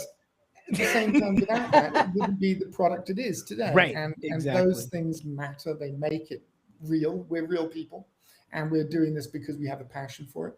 And at the same time, I know that every time a user pisses me off because they don't do what I want them to do, say what I want them to say, or act in the way that I want them to act, I know that it's because they have passion for the product. Right. And I have to consider that. I have to take heed of that. And I have to value that passion, because that passion together is what lets us build the app together. And I think that, you know, so even when it's somebody getting angry, and even when it's somebody insulting, and even when it's somebody, you know, doing things that they should, you would rather they not do. We're all coming at it, whether it's from one angle or another, from an angle of passion about the product. And that is what makes it so valuable. And that's what I appreciate. So thank you guys too. Thank you. And I think it ties to, you know, all that R&D we were talking about, launching things fast and, you know, sometimes breaking things. But then at the same time, we get all that input as well. So we do things together rather than just polish it up, launch it, and, you know, that's fixed. And we never want to hear any feedback or improve. So that's why I think it's important to remember, if we're building together, it might go up and down, but eventually it's really built with the community input as well. With everyone. Anyone who's ever made something by themselves will know that, you know, you can have great ideas, but there was nothing like another brain, another input on it. So if we had made the product through to completion and launched it, it would probably be quite shit, because it's just us and the small team. Even if we were, you know, 20 people, that is not the same as 100,000 people coming in and voting with their triggers as to what it is they want to see and how it is they want to shape the things. So it's been massively valuable to help create a much more successful product. So despite all the glitches and the things that have broken and the things that haven't worked and won't work and didn't work and still don't work, having that direct contact from such an early stage has helped us make a product that is so much better for it, because we've had almost like a hive mind, of with everybody involved and feedback. And so just really quick, GamerSan, just want to throw this out there. I know sometimes you're looking for storefronts. There's a storefront on Harmony Island. Hey, there's an island on Harmony Island, the Joy building, that has your picture right there on the bottom. It's waiting for you. And it has I would love to see one of your storefronts right there on my island. I'm just throwing it out there. There's also you bought one on my area, and there's a storefront waiting for you on that same building. It's reserved. No one else can buy it but you. Yep. It already has your names reserved on the inside. I don't care. Any of you guys. Okay, Doc, go ahead. All right, now, Doc, what put in your request, Doc? Come on, Mega Fruit. Well, I'm getting the I'm gonna need some more fruit, bro. Yeah, Mega Fruit tree. Yeah, I'm gonna need y'all to, and I need to be able to plant that. Oh, Wendy and Dora already agreed to give me the algorithm. Oh.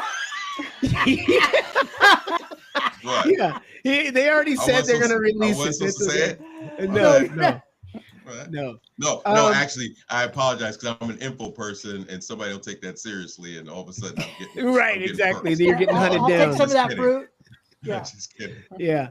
So I have another question for GamerSan. Just on your computer, do you actually have the ability to see everybody running around on the because in my mind, if I were to create the app, I would have everybody's little heads flying around on the multiverse, and can you like put a mega fruit in a gift box as they're running? You can see where everybody is, and I can log into the headset and I can see their room while they're in VR.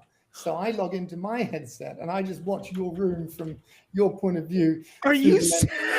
Wait. No, What? he's kidding. He's kidding. Okay. But that would be hilarious. Dude, that got me so quick. I was like, wait, what? I should have let it keep going because we would have had Iceman.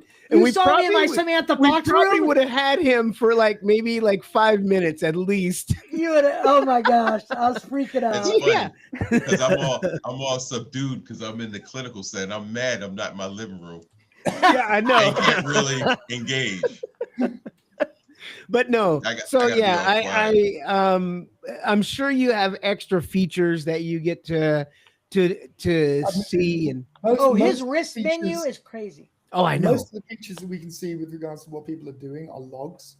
So we can, if we absolutely have to, log in and see a log of what's going on. Like a matrix kind of code. Oh, thing. I see. Yeah. But it's not, first of all, it's not easy. Secondly, it's not fun. And thirdly, it's easier just to put the headset on and go into VR.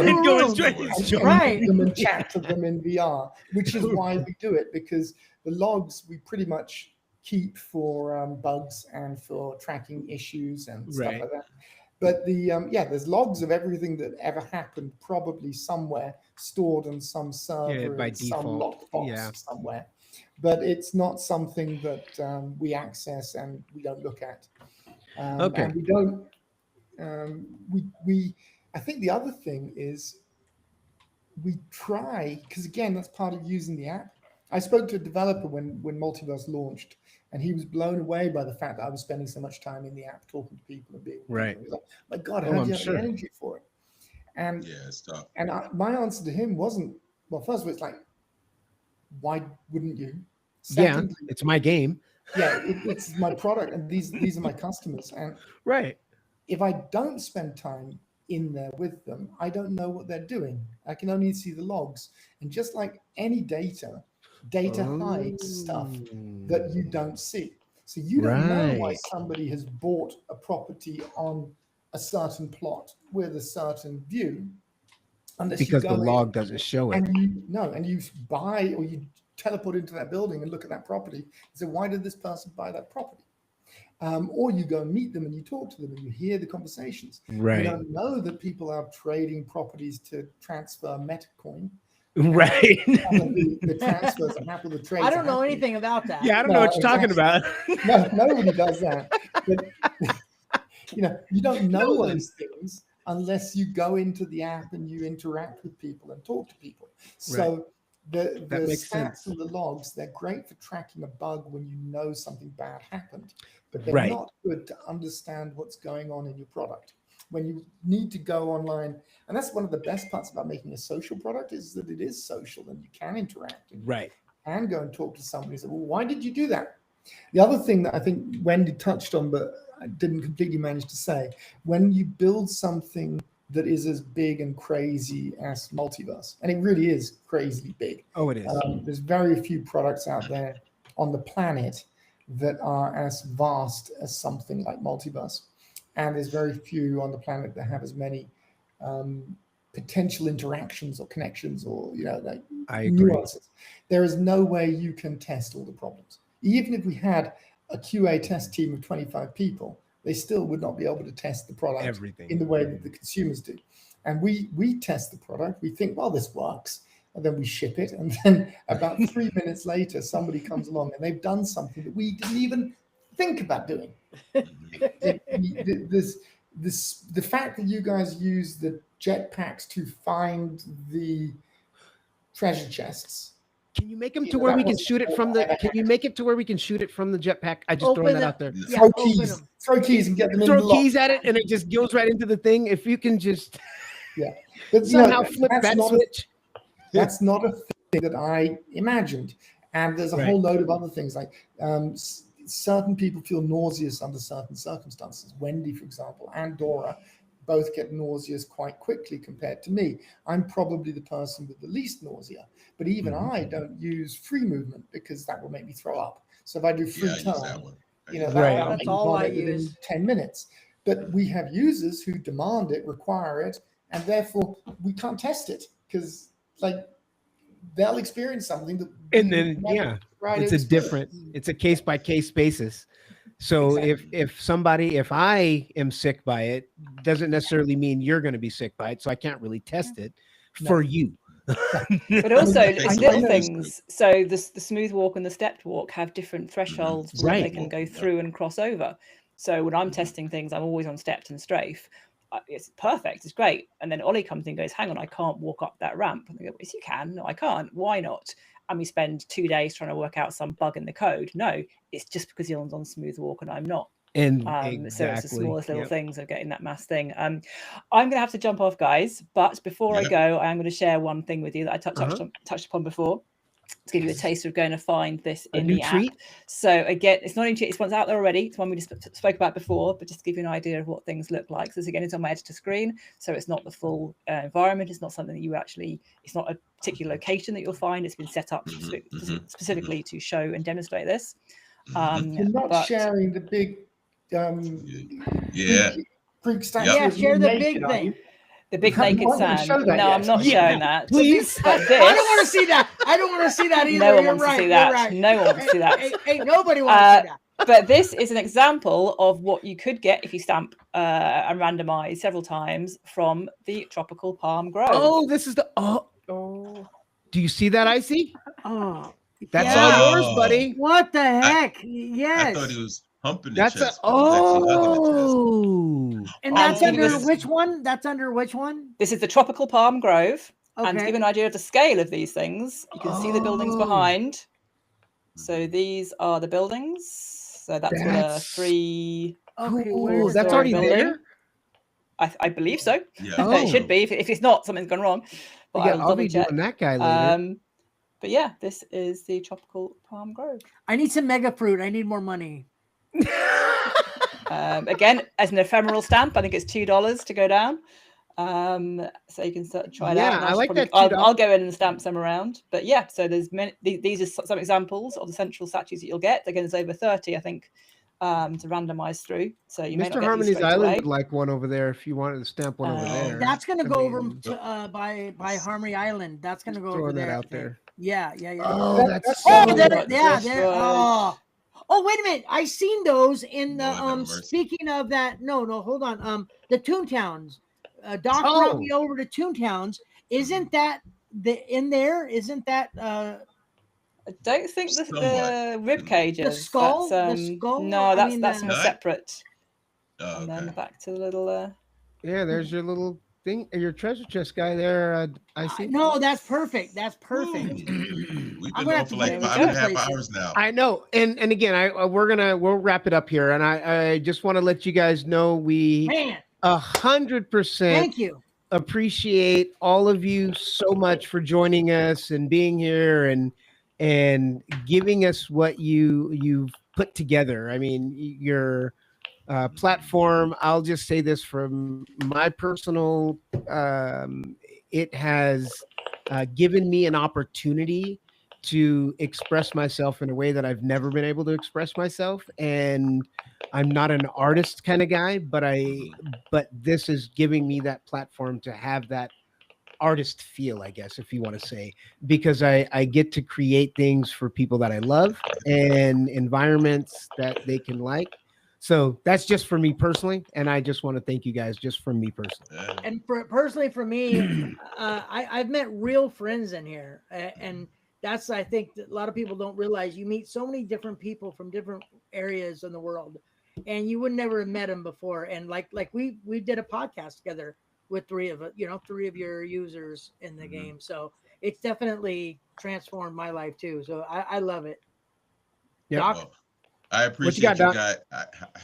I appreciate you guys throwing curve pitches at the doubters, because there were so many things people said you couldn't do, and you actually turned out one day and it was done. So I really appreciate that. And to be honest, this podcast is the perfect example of how dedicated you are, because you guys been here for a minute. I was in and out doing things I had to do here, but it's been quite a few hours. And Gamer, you found the time to come in.